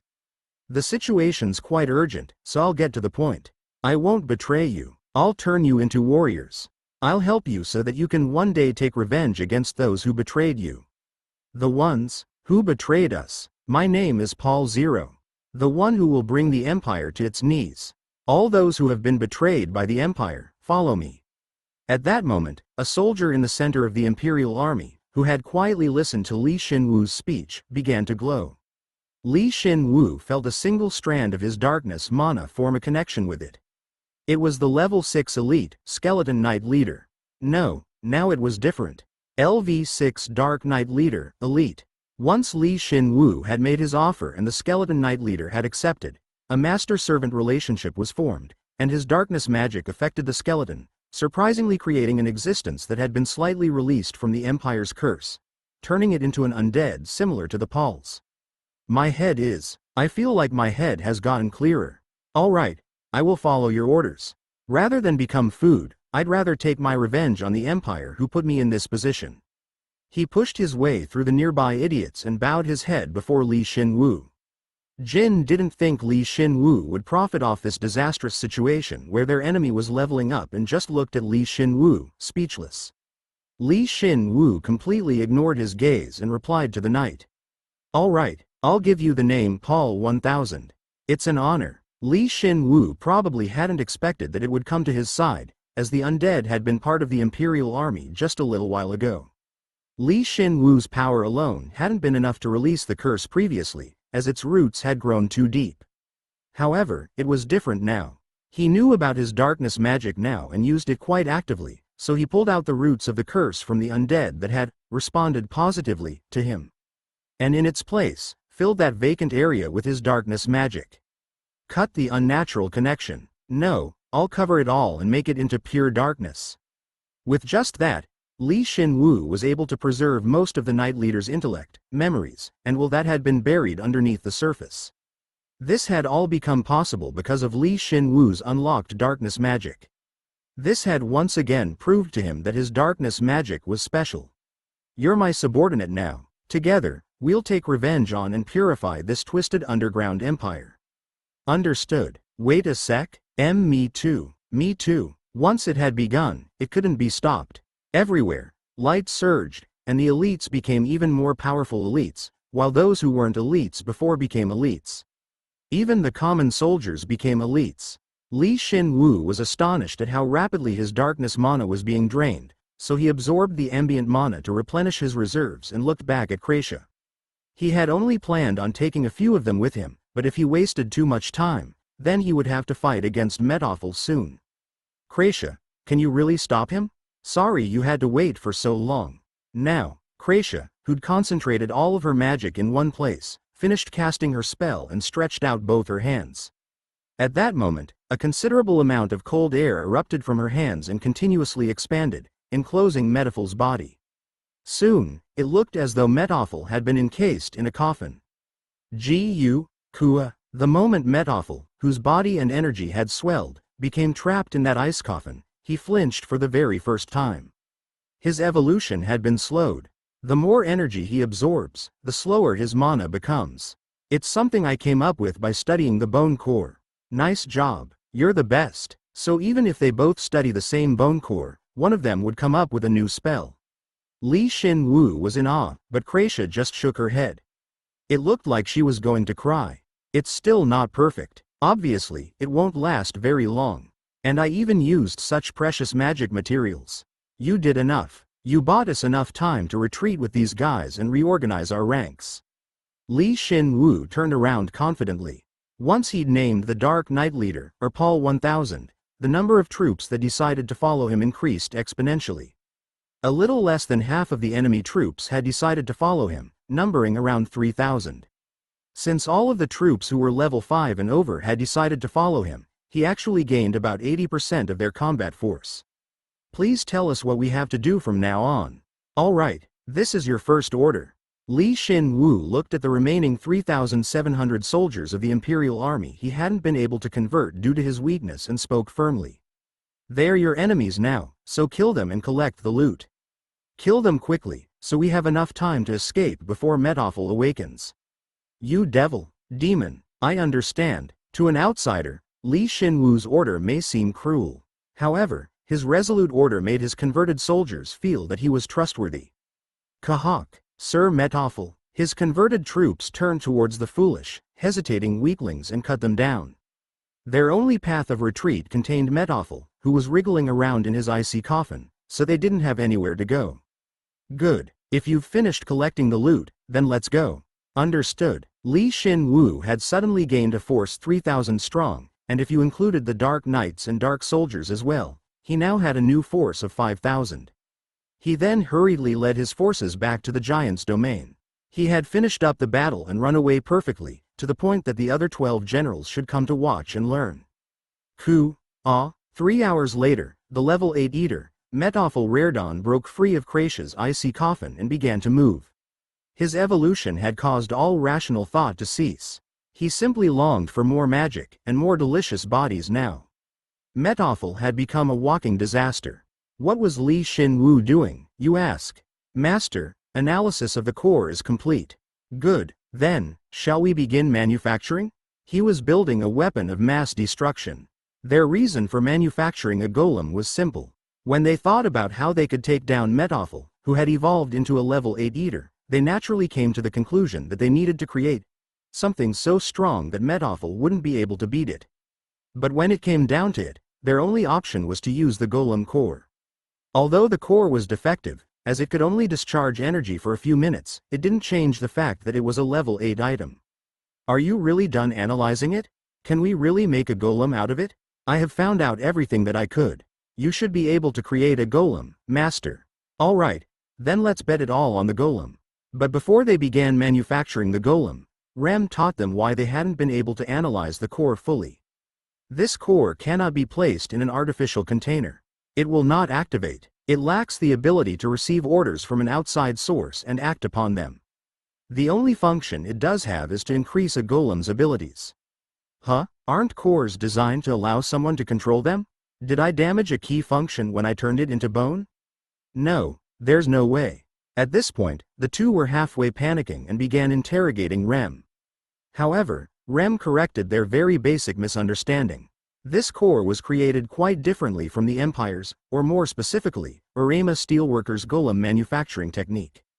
If not for you bestowing me with a unique authority, which allows me to have a deep understanding of all golems, rather than just a specific type of golem, then I would not have been able to figure it out, Master. I gave you that ability, I don't even remember giving you that ability. The only horse here is Jin, Kek. 1. Kraisha made such a lame joke, despite there being no time to waste, causing Jin to kick her with his hind legs. Shin Woo ignored their little spat and Rem continued with its analysis. Of course, I wasn't able to find out everything myself, but I was able to figure out its functionality. This core stores an overwhelming amount of heat, and for a moment, explodes and circulates it in a unique pattern. This is the way the heat circulates. Rem extended its sharp beak and drew as if carving onto the ground. That drawing included the protective layer that covered the core, or in other words, the golem's main body. But once Shin Woo saw the circulating heat that flowed through its body, which originated from the golem core, he instinctively exclaimed. It's the same mana pattern that flows through the giants. That's correct. The circulation of this explosive heat greatly increases the size of the body. As a result, it will increase one's size to that of a giant's, while also increasing their strength significantly. I see. For years, the giants had used a special pattern to circulate their interior mana to increase the size of their bodies. However, that wasn't actually suitable for the living giants. Instead, it was the mana circulation pattern applied to a golem's body. In other words, the golem's body was akin to a drawn magic circle, with the heat released by the core as its fuel. Obviously, this magic circle was most effective when the core was spewing out heat, not when used with a giant's mana. This was also the reason that the core strengthened nearby giants. So that's how it works. It was originally designed for a large golem. This mana pattern would allow a golem to temporarily become a titan and is the peak of magic engineering. If that's the case, then perhaps the giants engraved the mana patterns into their bodies so that they wouldn't trouble the titans when they repaired the golem. No, they probably just wanted to become as large as the titans. Those giants were anxiously awaiting the titans' resurrection, were repeatedly bowing their heads from a distance, and were furtively taking glances at them. Considering the fact that they didn't even react to Kracia, who was a living being, it was clear how much faith they had in the titan. Then what about the golem's ego? How does the gigantified golem move? The core's remaining function should explain that. Ram drew an oval-shaped object in the center of the golem, slightly larger than the core and situated in a similar location. When compared to the size of the core, it seemed like the size that a human being could easily go in and out through. However, that was just the start.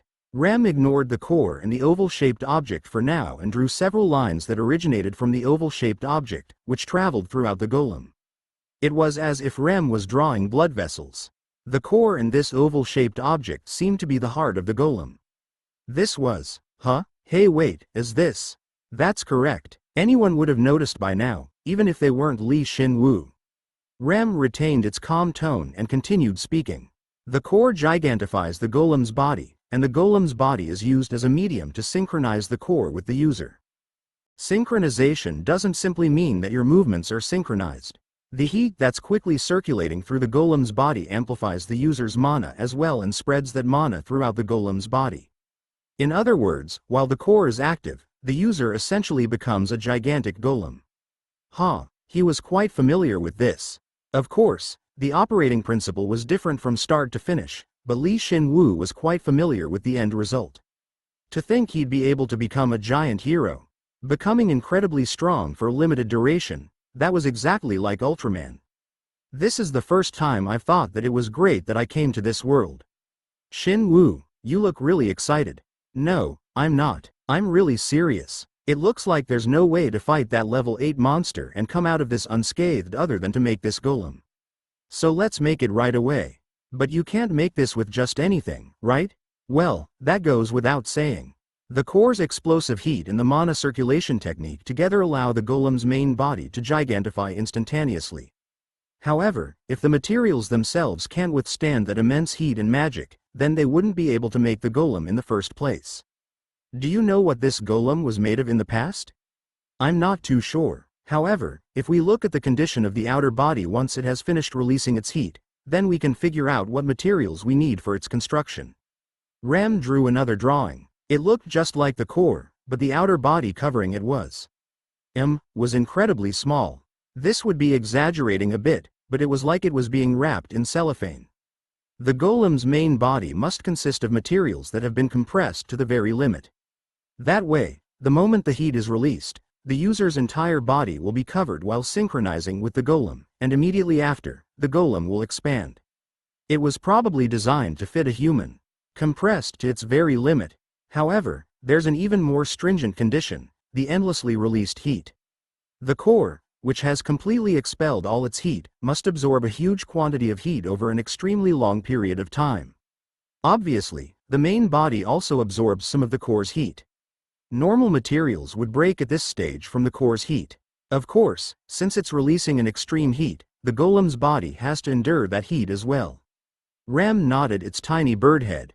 That's correct. Therefore, if I were to guess which material would best work, then the sunlight stone. Indeed. However, I believe it would be impossible with just a normal sunlight stone or a solar fossil. They are not durable enough, nor do they have the required level of heat.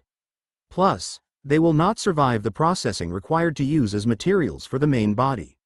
He wondered, did they have a way to compress the sunlight stone to the very limit and process it for use on the main body in the past? Perhaps they possessed a material that was even greater than the sunlight stone. It may have been bestowed upon them by God herself. However, Shin Woo's party didn't have anything of the sort. He had no choice but to go with what he had. Plus, they needed to do it as quickly as possible, before the Eater broke free of his spatial prison. Rem, can you and Kracia map out the main body? If we want to go from this candy paper-like golem to a truly imposing golem, then we'll need a thorough mana plan. Of course, I'll try my best. Good, then Shin Woo took out all of his solar fossils from his inventory. He hectically fed the solar fossils to the core, and despite it being fully functional now, he still had 100 solar fossils left. And more importantly, he still had the solar fossil that came from the giant sunlight stone that illuminated the Kadinan facility. Good, then shall we? Shin Woo decided to bet it all on the giant solar fossil. It not only radiated the most heat, but it was also the most durable. If he used all the solar fossils to reinforce this one, then it might be good enough to use as the golem's main body. Shin Woo steeled himself and began reinforcing the solar fossil. Consuming a solar fossil to reinforce the giant solar fossil. The giant solar fossil is reinforced. Giant solar fossil, 0.2%. Was it just him, or did seeing 0.2% feel really bad? If using one solar fossil reinforced it by 0.2%, then it was obvious what using 100 of them would yield. Of course, nothing might even happen if he reached that 100%, but once the percentage showed up, he felt an obsessive feeling of wanting to reach 100%. It feels like it has gotten hotter than before, Master. Moreover, it has become tougher as well. It truly is an ore, a fossil designed to manufacture this golem. Yeah, I should just use them all, shouldn't I? Shin Woo was invigorated by Rem's cheer and continued reinforcing the giant solar fossil. Should he say it was a relief? Around the middle, there were some solar fossils that increased the percentage by 0.3%. Even so, it wouldn't make much of a difference, so after he used up all of his solar fossils, the giant solar fossil's reinforcement was only 23.6% complete. Do you think this will work? I don't think that will work. The heat and the durability aren't sufficient. As expected, Rem didn't know how to beat around the bush. At that moment, Shin Woo hated Rem for its bluntness, but he couldn't take his anger out on someone who was innocent, so Shin Woo sifted through his inventory, looking for a way to reinforce his giant solar fossil. However, he came up empty. He couldn't reinforce the giant solar fossil anymore. But did that mean he should give up here? Like hell, if it's for the Titan, then I can even give up this rotten body of mine. Paul Zero, please use my body to give the Titan a new one. No, it's okay. I appreciate it though. No matter how similar their mana patterns were, they wouldn't be of any help to the Titan. The relationship between the giants and the Titans was extremely one-sided. As he thought, he only had one choice left. Damn it, now that it's come to this, I have to leave. Shin Woo, Kracia, keep working. But, Kai Paul, Shino Rendu, Bisher Moon, and Alada and Erogan. Shin Woo had called for all of his level 7 elites, as well as Shino Rendu. Unfortunately, the rest of his troops wouldn't be helpful against Metophel, so he left the rest of his troops at the deepest part of the giant's domain. They would just help Metophel if they were found. You guys, if Metophel gets in while I'm gone, stop him. Just buying some time is plenty, so don't risk your lives. Understood. That's what I've been waiting for. I trust you, Sir Paul Zero. I will. All of their replies were reassuring, but when he recollected the sight of Metophel as he ran away, he couldn't help but feel worried. Shin Woo gritted his teeth and looked at each and every one of them. Sir Paul Zero, especially at Shino Rendu, who was the only one who hadn't reached level 7. He used most of the bones that they'd gotten from the battle on him, but he still hadn't reached level 7. Shino, you can't die. You won't be satisfied with exacting revenge on just Metophel, right?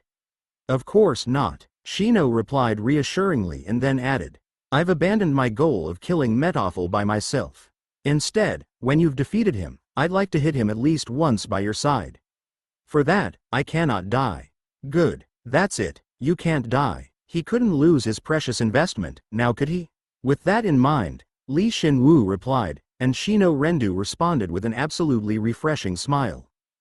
Shin Woo smiled back, turned around, and activated the hero's authority. That was, of course, entering the secret shop.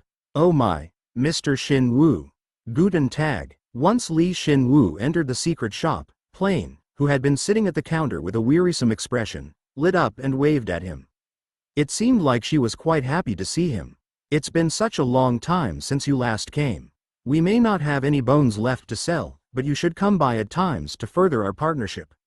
I'd like to improve this item. I need any materials that increase heat, durability or compression. Even better if you have a bone which belonged to an individual who could control heat. Shin Woo dispensed with the pleasantries and went straight to the point. Plain picked up on this and soon adopted a serious expression, and surveyed the giant fossil that Shin Woo had placed on the ground, the giant solar fossil. It's a sunlight stone, or used to be. When it changed, it began to radiate heat rather than light, though I have no idea what you plan on using this for. When she took into account Shin Woo's bone reinforcement skill, then there were a couple of items that she had in mind. Plain turned around, entered into a storehouse-like place that wasn't visible to Shin Woo, and began to dig through her inventory while Shin Woo waited nervously. I found it. I guess I didn't sell it. What is it? It was worth coming here.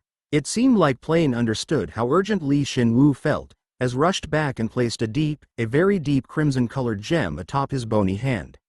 It's called the Lunatic Scarlet and is a top-rank ruby capable of containing a high amount of heat. Any fire magician would want it. Anyway, that doesn't matter. It costs 41 million perium. Here, thank you. It cost about as much as a level 7 elite bone, but Shin Woo bought it without hesitation. He felt it as he gripped the ruby. Although it was quite small, in terms of its ability, it was in no way inferior to the solar fossil. The Lunatic Scarlet is affected by the bone reinforcement skill and is transformed. You have acquired the bone of Lunatic Scarlet. It was compatible with bone reinforcement as well. Although the transformation caused the item to assume an uglier form, the heat within, as well as its durability had increased, and Shin Woo was sure that this would work. Bone reinforcement. Consuming the bone of Lunatic Scarlet to reinforce the giant solar fossil. A resounding success. The giant solar fossil has become the Scarlet Solar Fossil. Scarlet Solar Fossil, 48.7%. He expected as much, but it was indeed a resounding success. In the process of absorbing the bone of Lunatic Scarlet, the giant solar fossil had become compressed, and its durability, as well as its heat, had increased. Ultimately, it radiated a red light and emitted an overwhelming amount of heat, becoming a fossil about the size of a human being. However, this wasn't enough. Even now, Krasia and Rem were desperately analyzing the core and were creating a blueprint for the golem's body. However, the Scarlet Solar Fossil was far from enough for the golem. Even so, he was going in the right direction. Plain, please, give me some more Lunatic Scarlets? Give me as many as you can. I need at least 3 of them. I beg your pardon? If the Lunatic Scarlet wasn't enough, then what? There's nothing left in the storehouse. That's quite the rare gem. Then, please give me something similar. Plain was flustered and opened her mouth wide from Shin Woo's request, but soon, she looked like she wasn't going to give up. She was in charge of the secret shop, a place that would sell anything a hero needed, so it would be humiliating if she couldn't provide what he needed. Then, I'll have to use some other methods to get what you need. I'll be going on a business trip. What did you say? A business trip to the surface. I don't have what you need, so I need to go get it for you. It's been a long time since I've left the store. I don't know what you're trying to do, but please provide me travel funds. It costs 3 secret shop permits. Travel funds were equivalent to 3 secret shop permits? He quickly gave her the permits but thought that something was off. Wait a sec. If secret shop permits were used as travel funds to go to the surface, then I'll be back soon, so please wait here. Please remember that I wouldn't normally do this for anyone. Once Plain grabbed onto the 3 permits, normally, permits were invisible to the naked eye, but Plain had a way of giving them a physical form, layered them together, and bit on them. At that moment, The red-haired beauty abruptly disappeared from the shop. What the? Jin Taylor. Hey, the barrier's shaking. I think Metaphil's finally found where we are. Ah, damn, he'd expected as much, but to think Metaphil would get there so quickly. This was probably a result of his heightened ability to dominate the surrounding mana from becoming a level 8 eater. Or it could be the eater karma's ability, allowing him to sense the presences of nearby prey. Or maybe it was a bit of both. Jin Taylor. Of course, it seems like he's still a far ways off from getting to the deepest part, but that guy's really no joke. I think Kracia will only last for a couple of hours. Stay strong for a bit longer. Plane left to get me some items. Jin Taylor. To get you some items? In any case, you're saying that you can't come back right away, right? Shin Woo, you have to make a decision now. We can still run away with our level 6 or higher troops. We'll be able to get away if we sacrifice the lower level ones. What? Shin Woo hadn't expected Jin to come out and say that and was briefly caught off guard. Jin soon sighed and continued. Jin Taylor. Most of the other guys are pretty weak, so they won't be useless. But if Metaphil manages to eat all of the elites, he'll become so strong that it'll be difficult to face him later. I don't want to leave these guys behind, but I'm so shocked that you'd come to such a logical conclusion. Jin Taylor. I have my own ideas too. You act like you don't, but you do take a lot of risks. Until now, you've gotten by with your abilities, but, well, even though you got some help from me or some other people, ultimately, you overcame all adversity, but it's too much for you this time. That's worrying for me. He was right. They hadn't even seen the original form of Titan's heart, or the Titan bone core as of yet. Which was their only chance of success. The core itself had just barely been restored, and what's worse, they were in the middle of researching how to recreate the main body while their time was limited. What's worse, getting those materials relied solely on luck. It would be foolish to think that they could win in any safe manner. However, Shin Woo replied firmly. But Jin, if we just leave him here and run, it'll be even worse later on. If he hadn't seen Metaphil evolve into a level 8, then he might have chosen to run. However, now that he'd borne witness to his evolution, Shin Woo couldn't run away. It doesn't matter if it's us or not, Metaphil can go anywhere to eat. The longer we just leave him be, the stronger he'll become. We have to take care of him here, if for no other reason than ensure that he doesn't become a bigger threat in the future. Jin Taylor. It doesn't have to be us that takes care of him though. Maybe, but that's only if I could actually trust the other seniors. In any case, I've decided that we have to finish him here, so don't worry so much. If need be, I can just use the core myself. Jin Taylor. If you do, then you really will die. Yeah, but if I can kill him by dying once, it's worth it. So, don't worry and just wait for me.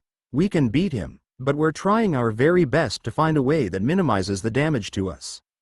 Jin Taylor. Jin was speechless for a time but soon accepted his decision. Jin Taylor. When you die, I die, alright? You got it. Once their conversation was finished, Kracia messaged him. Kracia Meloy. I think it's possible. Rem's amazing. What about processing the materials? Kracia Meloy. We'll need your help, but yeah, we can do it, Shin Woo.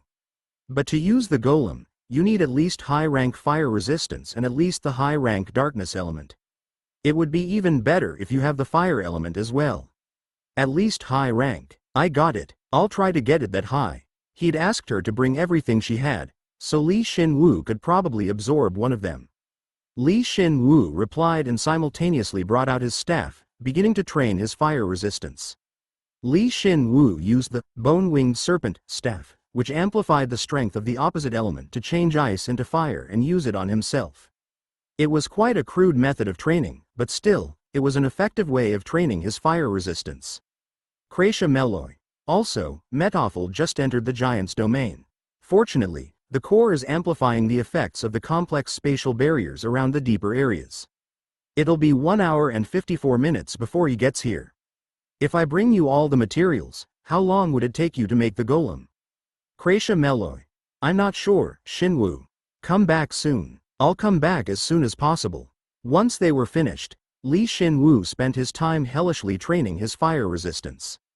Once in a while, Jin or Kracia would report on the current situation, which made him feel more and more uneasy. They would tell him that Metoffel had pierced through some of the barrier, or that their blueprints were almost done. Jin Taylor.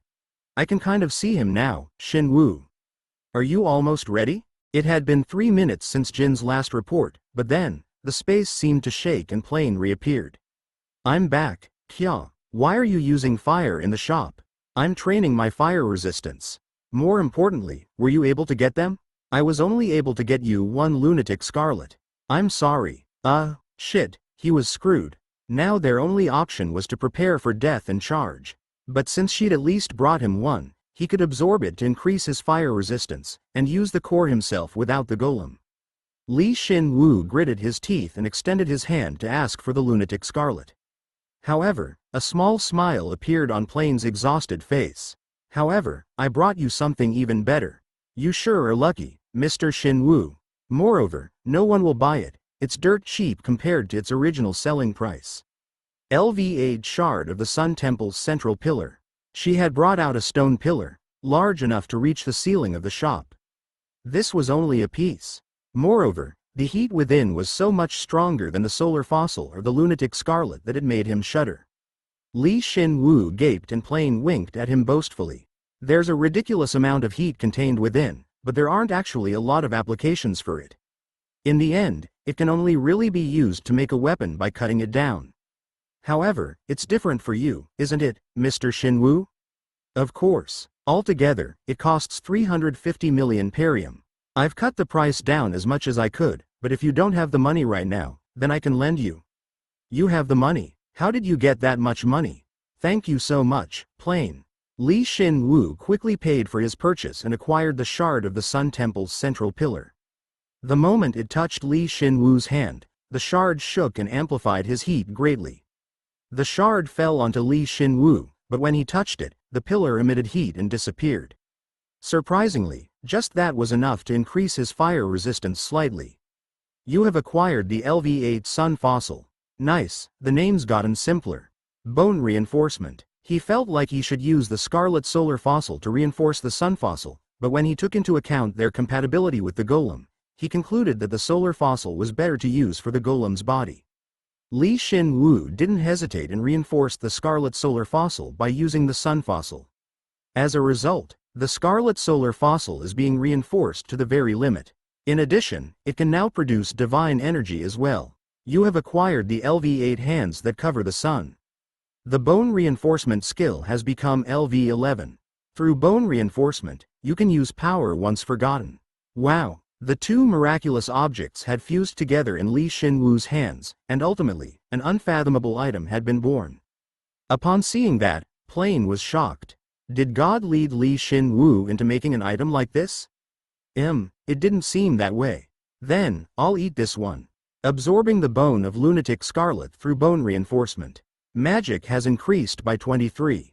The intermediate fire resistance and fire element have become LV10, and have evolved to the high rank level. Magic has increased by 75. Shin Woo smiled at the overwhelming heat he felt well up in his body and turned around. Thank you so much, Plane. Please tell me what you used that on next time. Shin Woo waved his hand at her and left the secret shop. Plane, who'd been left alone in the shop, looked vacantly as she thought back to the appearance of the hands that cover the sun. She soon shook her head and sat down in her spot. Then, she sighed and muttered, "It's been a long time since I've pulled so many strings. It's a good thing I checked up on those ruins. I really hope no one will find out. Seriously, I really hope no one finds out." At that time, the surface was in chaos, but it seemed as though her prayer had been answered, as no one had seen the red-haired beauty. By the time Shin Woo had returned from his trip to the secret shop, the giant's domain was in chaos. It was because of the giant monster they could see from afar. Metoffel, not only had he entered their territory, but he was also going straight for the innermost part of it. He was also quite close. Shit, he's almost here. Paul Zero, please hurry. Shin Woo urgently rushed over to Kratia and Rem. They had already planned out what components they needed, knew what processes they needed to take for each area, and had even prepared the chemical reagents. Now, all they needed were the actual materials. How's this? Shin Woo placed the hands that cover the sun, which had become about half the size of Li Shinwu's body, in front of them. At that moment, the temperature went up by several degrees. They weren't misunderstanding anything, their eyes were really melting away. Oh my, master, what exactly do you have to do to get it like this? The hands that cover the sun. Li Shinwu had fused several karmas together and had sublimated it into a unique, unknown shape. It currently looked like a normal rock, and could even pass off as a bone. At the same time, it looked metallic, as it shined, yet it endlessly spewed out intense heat from within, which caused Kracia to back off from it. It's a lot higher quality than we expected. So it won't work? No, it's even better. It's perfect. I'll adjust the plans right away. Rem and Kracia faced each other and began adjusting their plans. Li Shinwu looked over the remaining blueprints, and once he'd gotten some idea of what they were doing, he helped out with the adjustments. The quality of the material was so much different than normal, so it wouldn't be strange for the adjustments to take at least an hour, but they finished the adjustments in just 3 minutes. Keyhat, I can smell it coming from over here. It's over here. Any more is. We can't let him get through the last barrier. I'm not strong enough, but I'll take him on first. I'll help too. I'm counting on you. Metoffel had gotten close enough that everyone could feel his energy on their skin. There was only one layer left of the mana-made spatial barrier. If Metoffel got any closer, it might impede their golem manufacturing, so Kai Paul and Bisher Moon simultaneously went to the front lines. Hey pig, over here.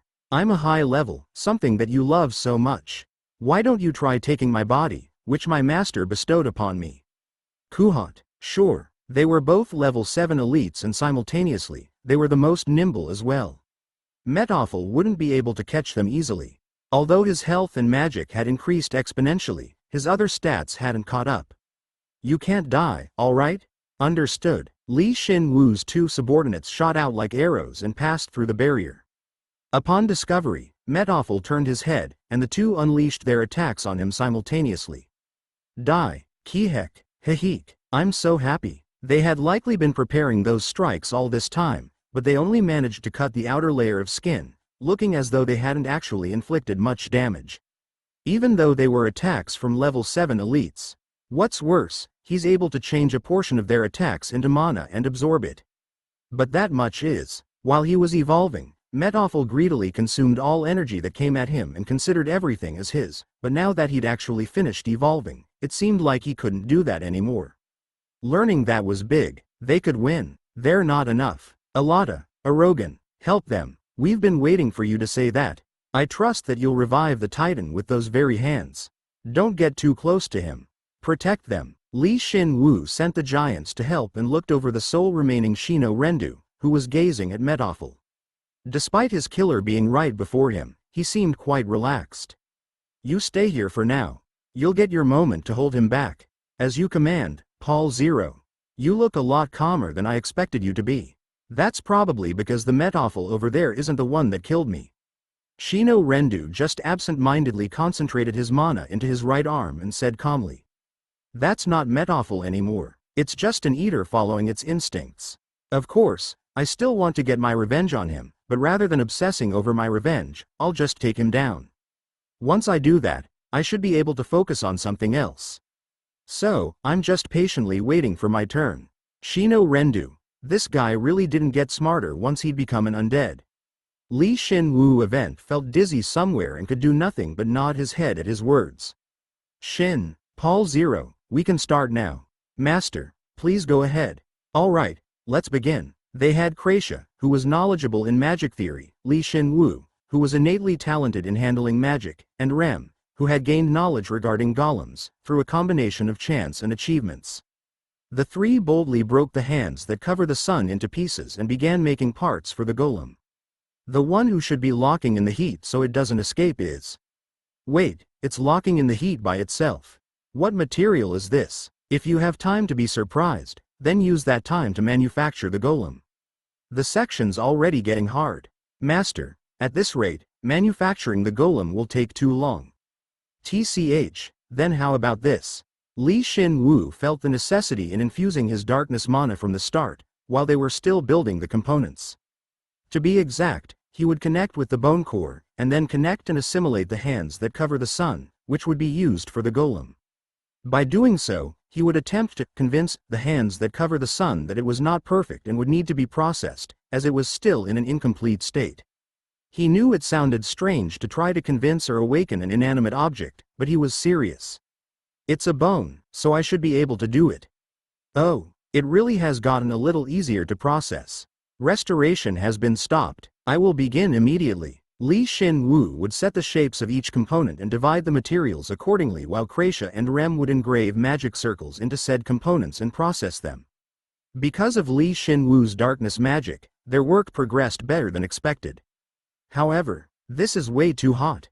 Once we are done manufacturing the golem, please repair me, master. Sure, I'll fix you no matter what, so hold on for now. Because the materials emitted so much heat, there was no getting around Kreisha and Rem getting injured, even during the processing phase. Of course, Shin Woo alone was fine, as he possessed high-rank fire resistance. Therefore, he moved twice as fast as the other two. Kuha, so you were here. I'll eat you all. TCH, this monster. I feel bad for the title of 12 generals. You're just a monster. Whereas the battle on the front lines had intensified. Actually, it was much too one-sided to be called a battle. Metoffel was attempting to eat them while his troops desperately dodged the teeth and tongues that sprouted all over Metoffel's body. The Titan's pride. We're almost there, so we can't let you interfere. You guys smell delicious as well. Metoffel rampaged about, as though he would gobble up the giants, Kaipal, and Bester Moonright this instant, and Shin Woo's troops harassed him and launched attacks which Metoffel couldn't ignore. But while they were doing that, Metoffel's arms suddenly swelled and dozens of tongues came out, wrapping around the giant Erogan's hand. Shall we get a taste? You've stopped being human, you trash. Erogan was shocked and pulled with all his might, but Metoffel's astonishing strength prevented him from pulling away. Instead, he was pulled closer to Metoffel himself. In an instant, dozens of tongues wrapped around not only his arm but his shoulder as well. Eek, how dare you do that to my comrade? Before Erogan was eaten, Alada threw a boulder at Metoffel. Did they transfer their mana into the rock? There was an incredible amount of force behind the boulder, and it rushed over and severed the tongues, capturing Erogan. But by then, one of Erogan's arms had already been absorbed by Metoffel.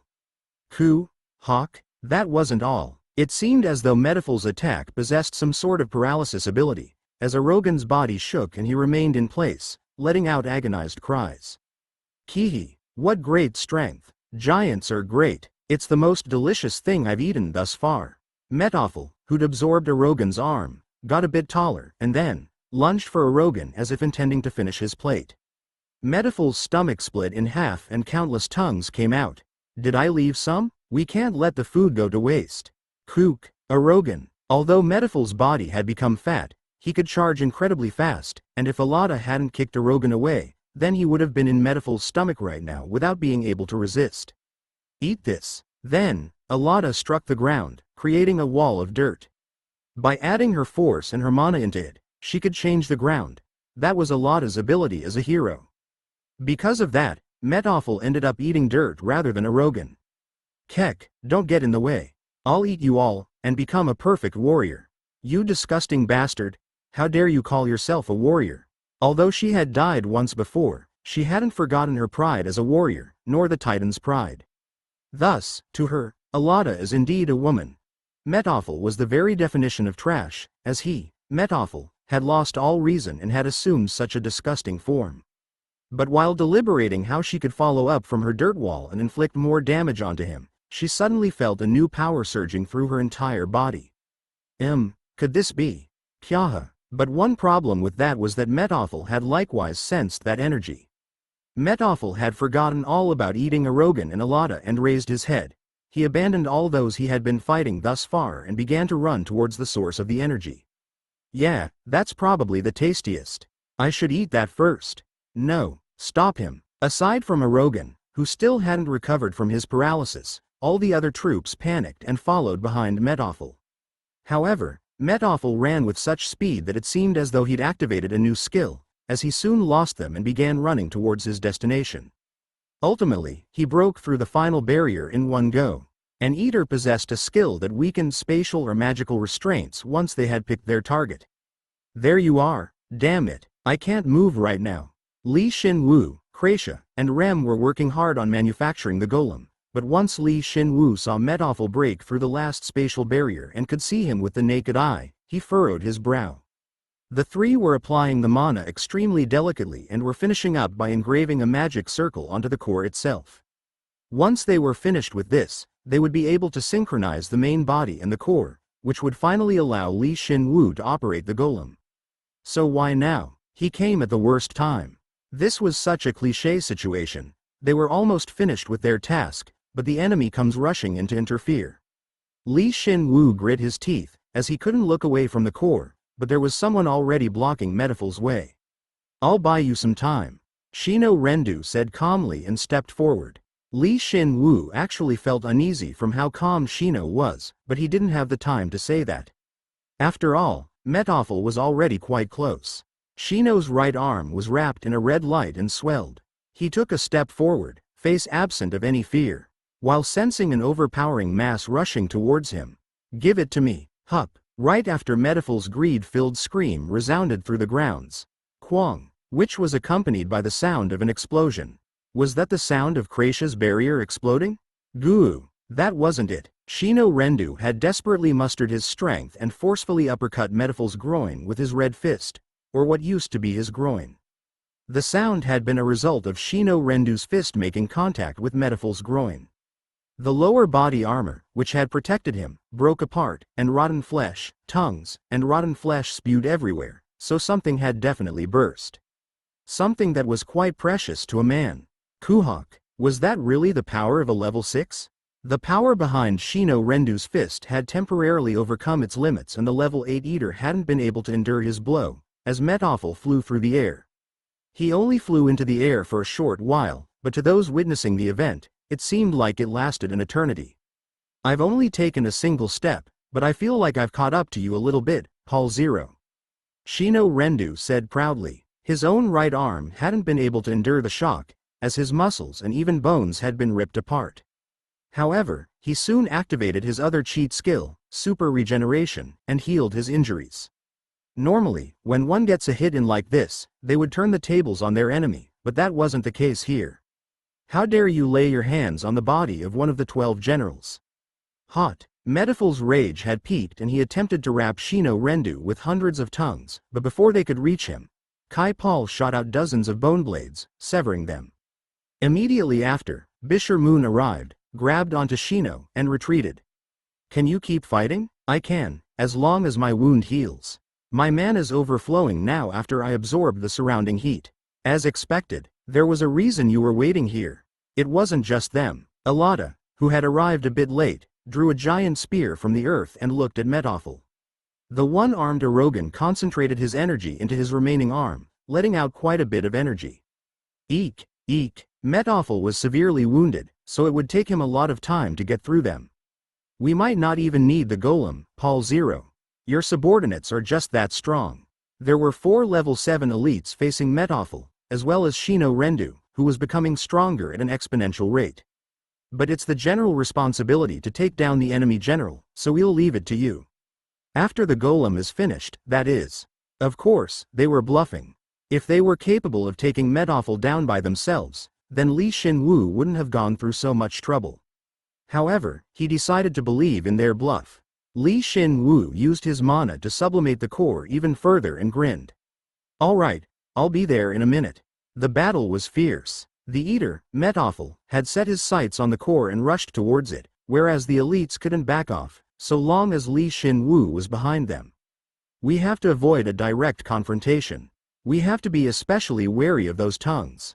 Each and every one of them has a high-rank paralysis ability.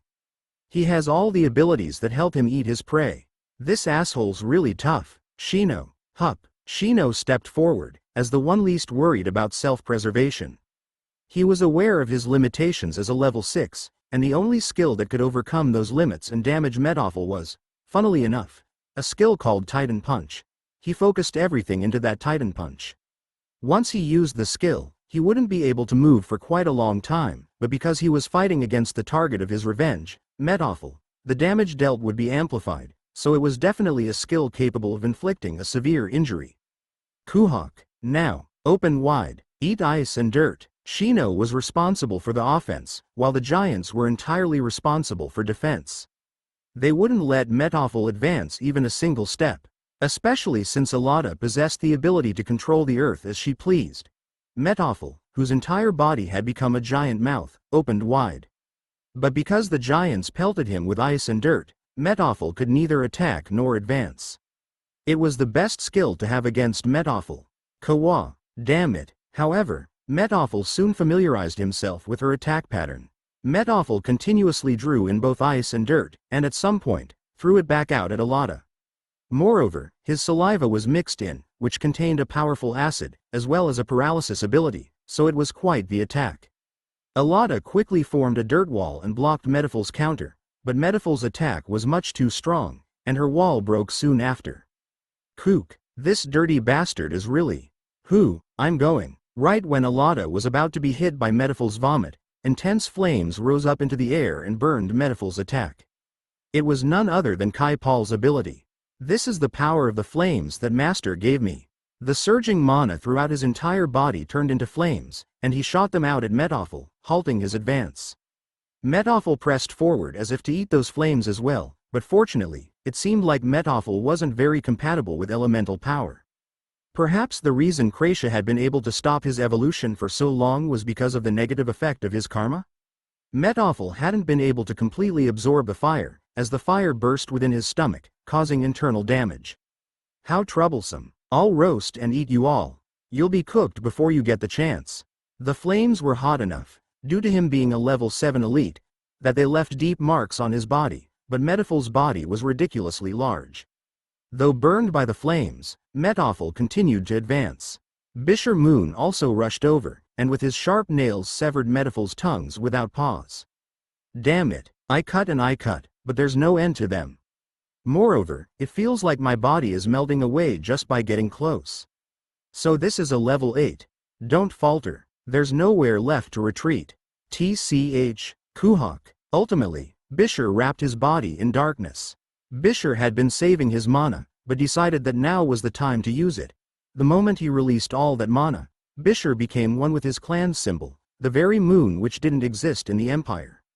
That miraculous connection caused Bisher's arms to become hotter, and his nails to become longer. I didn't come back to be devoured by this 2-bit beast. As the mana consumption was severe, he couldn't maintain the skill for very long, but if he didn't use it now, he wouldn't have a chance to use it.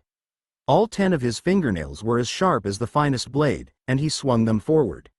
Even a level 8's body would be cut by them. Kuoot, I'll cut everything on you. Kai Paul and Bisher Moon fought hard, causing Metoffel to continue to accrue injuries.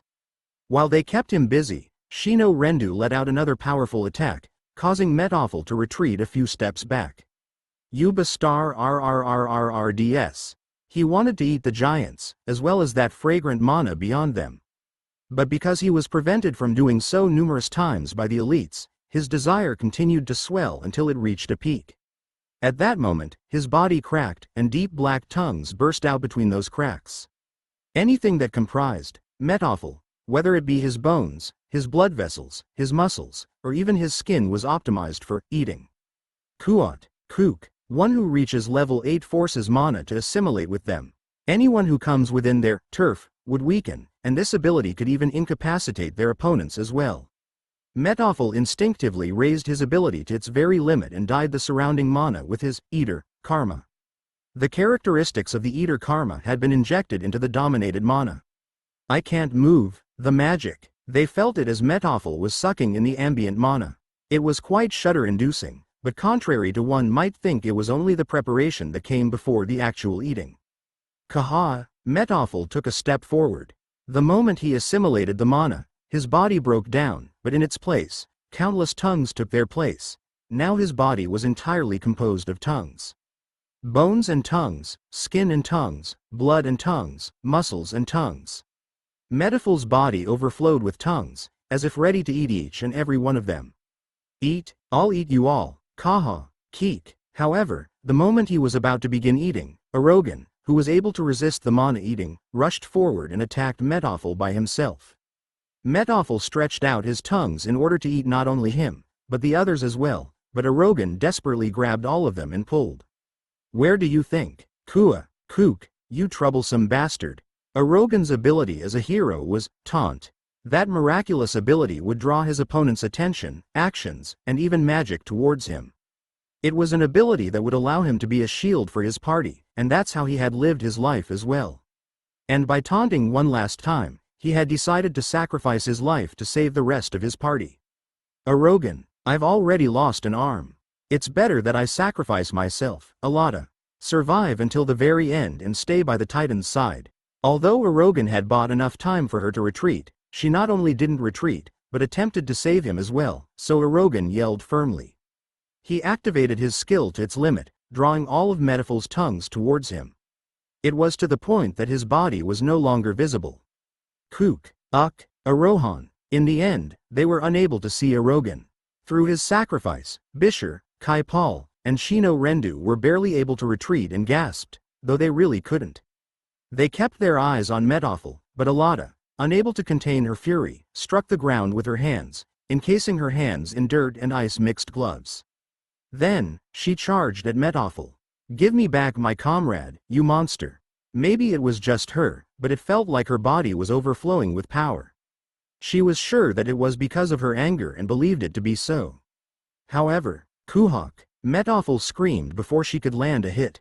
Did her intent strike first before her body?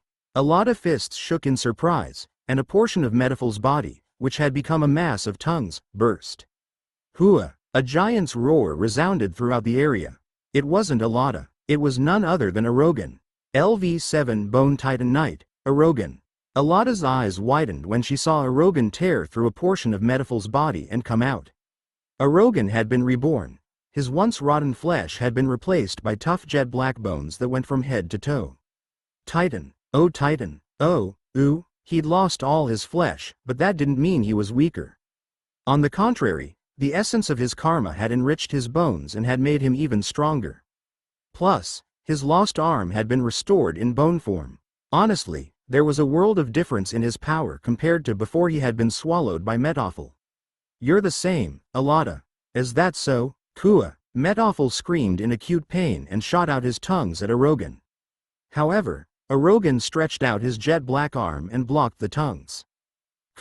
Alada, Kihia. Of course, there was still a clear level disparity. He was still weaker in terms of pure strength, and his reinforced bones would still melt. However, he could endure it. He could fight him head-on. Seeing that, Alada felt something inside of her, some core part of her was sublimating into something greater. Then, she realized, the Titan has returned. They'd already heard that the Titan's strength would not last forever. They'd also heard that the Titan's appearance might not be as they imagined. However, the Titan tribe had prayed and wished for the Titan's return for hundreds of years, and those prayers themselves became a mass of karma, amassing within the giants' minds and bodies. And when the Titan walked upon the grounds of Hada once more, they would be able to accept that karma. That karma was only for them, and would entrust them with the Titan's pride. Hoo! Just like Erogan, Alada roared and her body began to change. Because she hadn't lost her flesh, there was another evolution available to her, aside from Bone Titan. Her body lessened to about 2 meters, but in exchange, not only did her muscles and bones become tougher, but her once dead blood had been replaced by pure mana blood vessels. Her rotten equipment broke apart, just like her once rotten body, and her bare body was covered in red bone armor. All of the karma she had amassed in her life, Perium, sublimated into a greater form, her armor. LV7 Titan Armored Knight, Alada. She was repaid for the karma she'd amassed for so many years, but she wasn't the only one that had changed, now was she. The giants, who were hidden deep with their territory, couldn't endure the surging power and they all roared and came out of hiding. Right now, they were all being reborn as new elites. LV6 Elite Titan Knight, LV6 Elite Titan Rider, LV5 Elite Titan Soldier. Hundreds of giants overflowed with new strength and new mana. The heat caused the ice, which hadn't melted for dozens of years, to melt and flow into currents of water, and even that water soon evaporated. The ground was exposed. The earth that had been hidden for so many years along with the Titan's heart was so pure and clean as if blessing the giants. Oh, Jin, who had been freed of lugging Shin Woo around for a change, saw the giants as they roared from all directions and could only say one thing. I feel like it'd be a cinch if we fought Ethan Cruz now. Don't be careless. But against Metoffel, yeah, we won by a landslide. Kracia, who'd finished with the intense manufacturing and had obtained the fruits of her labor, wiped her forehead proudly. Creating this golem had significantly increased her skill level in artifact manufacturing, so she couldn't help but be happy. However, what made her even more happy was, go get him, Titan. The fact that she'd brought back a legend with her very own hands. Yeah, the Titan, Shin Woo replied. The Titan, which had returned in the form of Red Bones, took a step forward. You have brought back high-level magic engineering and further improved upon it, allowing you to create the highest rank level 8 artifact. Perhaps this is the beginning of a legend. Proficiency in all mana-related skills increases significantly and magic has increased by 50. The moment they finished engraving a magic circle onto the last component, it synchronized and combined with the core, and that message appeared before Shin Woo. Kracia, who'd really helped in the endeavor, achieved a feat that made her go white, and Rem, who'd helped them both, gained an increased understanding of golems. Shin Woo, nice. That's a relief, master. They briefly exchanged looks and then, as if promising beforehand, extended their hands towards the completed golem. But once they began reading the golem's information, Shin Woo and Kracia wondered whether they had actually succeeded or not. LV8 Titan Bone Golem. A golem that personifies a constantly erupting volcano. The Titan was created to satisfy man's greed to control Mother Nature. In the process of resurrecting the golem, the power of the sun has been reinforced, and only a human who can survive this intense heat can properly control this golem. Fully charge. Upon activation, the core can run for a total of 240 seconds, and once that time is up, the core requires a recharge time of 60 days. If the user's level is less than level 8, then their level will be temporarily adjusted to level 8, and all stats will increase. However, this can be detrimental if the body cannot properly handle that increased power. The core could fit into the palm of his hand, as it was compressed to the limit, but he had several questions, as the explanation didn't explain things clearly. But at the very least, there were a few things he could understand. That it could only be used for 240 seconds and that after that 240 seconds had passed, it had to recharge for 60 days.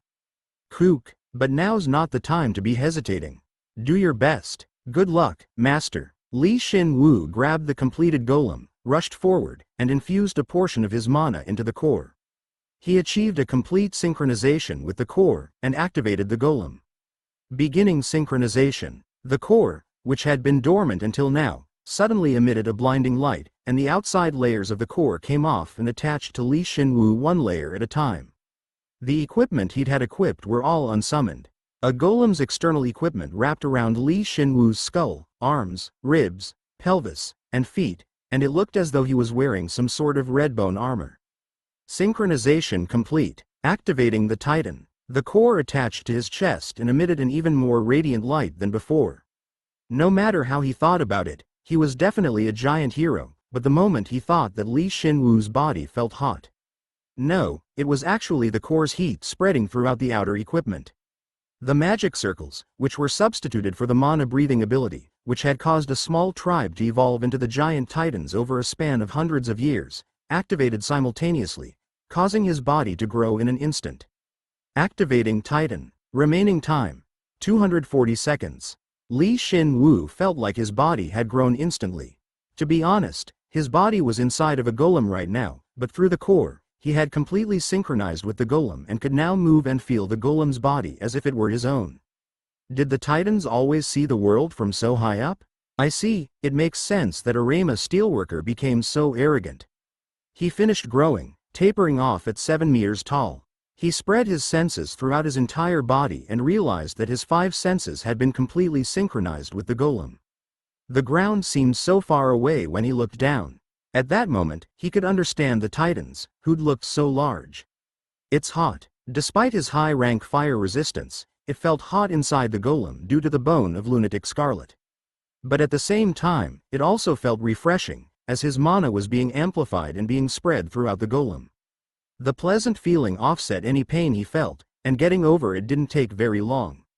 It was suffocating, as it felt as though his mana, which had been swallowed up the heat, was changing everything in the world into heat. It would be most apt to describe this feeling as omnipotence, temporarily increasing strength and health by 3,000, and agility and magic by 2,000. Shin Woo's level was forcefully adjusted to level 8, and his stats had been amplified to match the golem. His original stats were 7,922, but now, they totaled out at 17,822, which meant that he had instantaneously reached a mid-level 8's power. The fact that it increased my stats so much must mean that I'm just that weak. The more my stats increase, or in other words, the less of a stat difference between myself and the golem's body there is, then the fewer stats I gain from the transformation. It frustrated him that he had to borrow the golem's strength to fight Metoffel head-to-head, but he wasn't going to look a gift horse in the mouth. He would temporarily become the possessor of such strength, which made him realize just how powerful a level 8 truly was. But the moment Shin Woo, who had completely combined with the golem, stepped forth, he felt a change occur within the giants that were fighting desperately on the front lines. Arogan, who had been eaten and wondered if this was the end, had been reborn with a body entirely made of bone and seemed much stronger than before. If that wasn't enough, Alada had also evolved as well. Oh Titan, it wasn't just them. The other giants, who had hidden away within their territory and witnessed the Titan's rebirth, began to change as well. Arogan and Alada were the first to be connected to him, and the other giants were connected to him through his darkness mana one by one. Once he'd become a Titan, the Titan's, mana filled the battlefield, changing the very roots of the giant's existence. You have resurrected the Titan. The giants have realized that they hadn't waited in vain, and are no longer disillusioned. They are now capable of dreaming something anew. They are no longer the dead, who are trapped by death, but have conquered death and have been reborn as Titans. You have acquired the title, Descendant of the Titans. All stats have increased by 15. All Titans who follow you are buffed by 10%. Through the item you have created, you have completely broken apart God's designated hierarchy. While you are operating the Titan, the Rebellion skill activates, further increasing your stats by 16%. Several messages appeared, but Shin Woo felt more overwhelmed by the darkness mana links that formed between him and the giants one by one. The sorrow and tenacity of these giants, who had waited for the Titan's return for so many years. All of that was in the past now, and Shin Woo had given them the courage to take a new step forward. At the same time, they all looked towards Shin Woo. Shin Woo was the Titan's descendant, the very personification of the word miracle to them. At that moment, he had become the Titan's king, and it was now his mission to lead the giants. The Titan is moving. Shin Woo took another step forward under their gazes, wielding a gigantified drake horn lance that matched the size of the Titan golem. By gigantifying the LV5 drake horn lance, its attack power increases exponentially. And by absorbing the overwhelming heat, it is temporarily elevated to LV6. Now that he wielded such intense fire, he couldn't use a lightning weapon, so he chose the drake horn lance, as it could be wielded with any element and was also a high-rank weapon as well. It was indeed a good choice. The moment he wielded the lance, the fire was concentrated in the lance, and lance was dyed red. It was as though it had synchronized with the golem's body itself. Shin Woo softly leapt. Bisher, Shino, and Kai Paul moved out of the way, and Alada struck the ground, creating a mounting block for him. The moment he stepped foot onto that, Arogan, who had been fighting against Metoffel, grabbed onto Metoffel and threw him into the air. Ki-ha! Metoffel's tongues let out a frightening sound and were simultaneously severed. He cried out and whirled round and round within the air, but once he noticed Shin Woo, he extended his tongues at Shin Woo without waiting, as though to say, "Nice of you to come." However, the Titan's heat wouldn't allow his tongues to approach. What's worse, the heat was beginning to control more and more of the area, so the closer Metoffel got, the more his body would light aflame. The fire ain't half bad. It's the best, especially when fighting against him. Just by existing, the golem's body prevented Metoffel from attacking, and the flames would continuously chip away at Metoffel's resistance. This authority, above all else, proved to Shin Woo that this golem was indeed level 8. Shin Woo, who could fully enjoy that ability across his entire body, controlled the flames with his mind and gathered all of them into the tip of his lance. It was such a high degree of mana control that anyone would marvel at it, but it was as natural as breathing for Shin Woo at this point. Kahik, Kahaik, in the end, you seek to kill me. Hew up. He condensed the energy to the max, and then shot the Drake Horn Lance at Metoffel as if it were exploding. Although it wasn't clad in lightning, it still contained the essence of bursting thunder, and at the same time, he had applied Shadow Horned as well. Kahak, critical hit. The intermediate Shadow Horn skill has become LV9. All stats have increased by 6. High rank fire has become LV2. Magic has increased by 20. The lance pierced through the center of Metoffel's body, and the flames erupted from the lance, burning Metoffel's entire body. The white-hot flames were so bright that it was difficult to even look straight at them. Kick, don't think that you're above me. Despite that, Metoffel didn't die.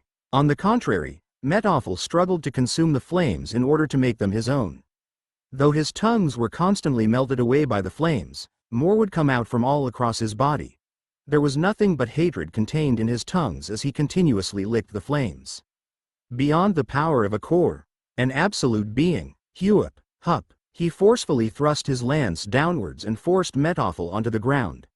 Like he'd previously done to his subordinate, Setwan, Shin Woo embedded the lance into the ground so that Metoffel wouldn't be able to move. He was overpowering Metoffel, to the point that one wouldn't think that they were both level 8s. Kayak, however, this couldn't be explained by anything other than Metoffel's poor luck. If he had been given a little bit more time, he might have become a beast that devoured the entire empire.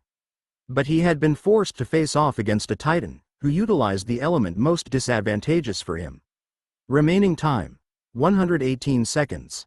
That's plenty of time. Once he landed on the floor, Shin Woo checked how much time he had left and muttered relaxingly. Then, he activated Bone Armory once more. He had summoned 2 more Drake Horn Lances in both hands. Guak.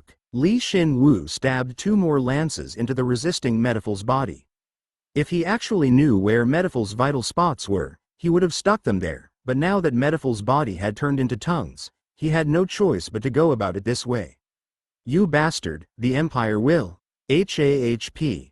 Shin Woo could summon 8 weapons total. He summoned 8 Drake Horn Lances, embedded them into Metoffel's body, and released the golem's heat through them. It looked as though he were burning a witch. The Archmage will kill? Yeah, wait patiently. I'll kill him at some point and send him over to you. Even though Metoffel's entire body was burning, he attempted to consume the flames. However, Shin Woo grabbed 2 of the embedded spears and concentrated the overwhelming heat, making it so that it was difficult to even make out Metoffel's original form. The mercenary kings, you should have just stayed a mercenary. Metoffel boasted a frighteningly tenacious vitality, but the moment Shin Woo spoke, he blew up the 8 lances and killed him. A tremendous amount of heat was condensed in a single spot, burning his body to bits. But while he was disappearing, Shin Woo noticed that Metoffel had successfully devoured a portion of the flames, making him wonder what would have happened had the Titan's flames been a tiny bit weaker. In any case, Metoffel was dead. Once he made sure that Metoffel wasn't responding anymore, Shin Woo raised his head and declared to all his troops, who were all looking at him.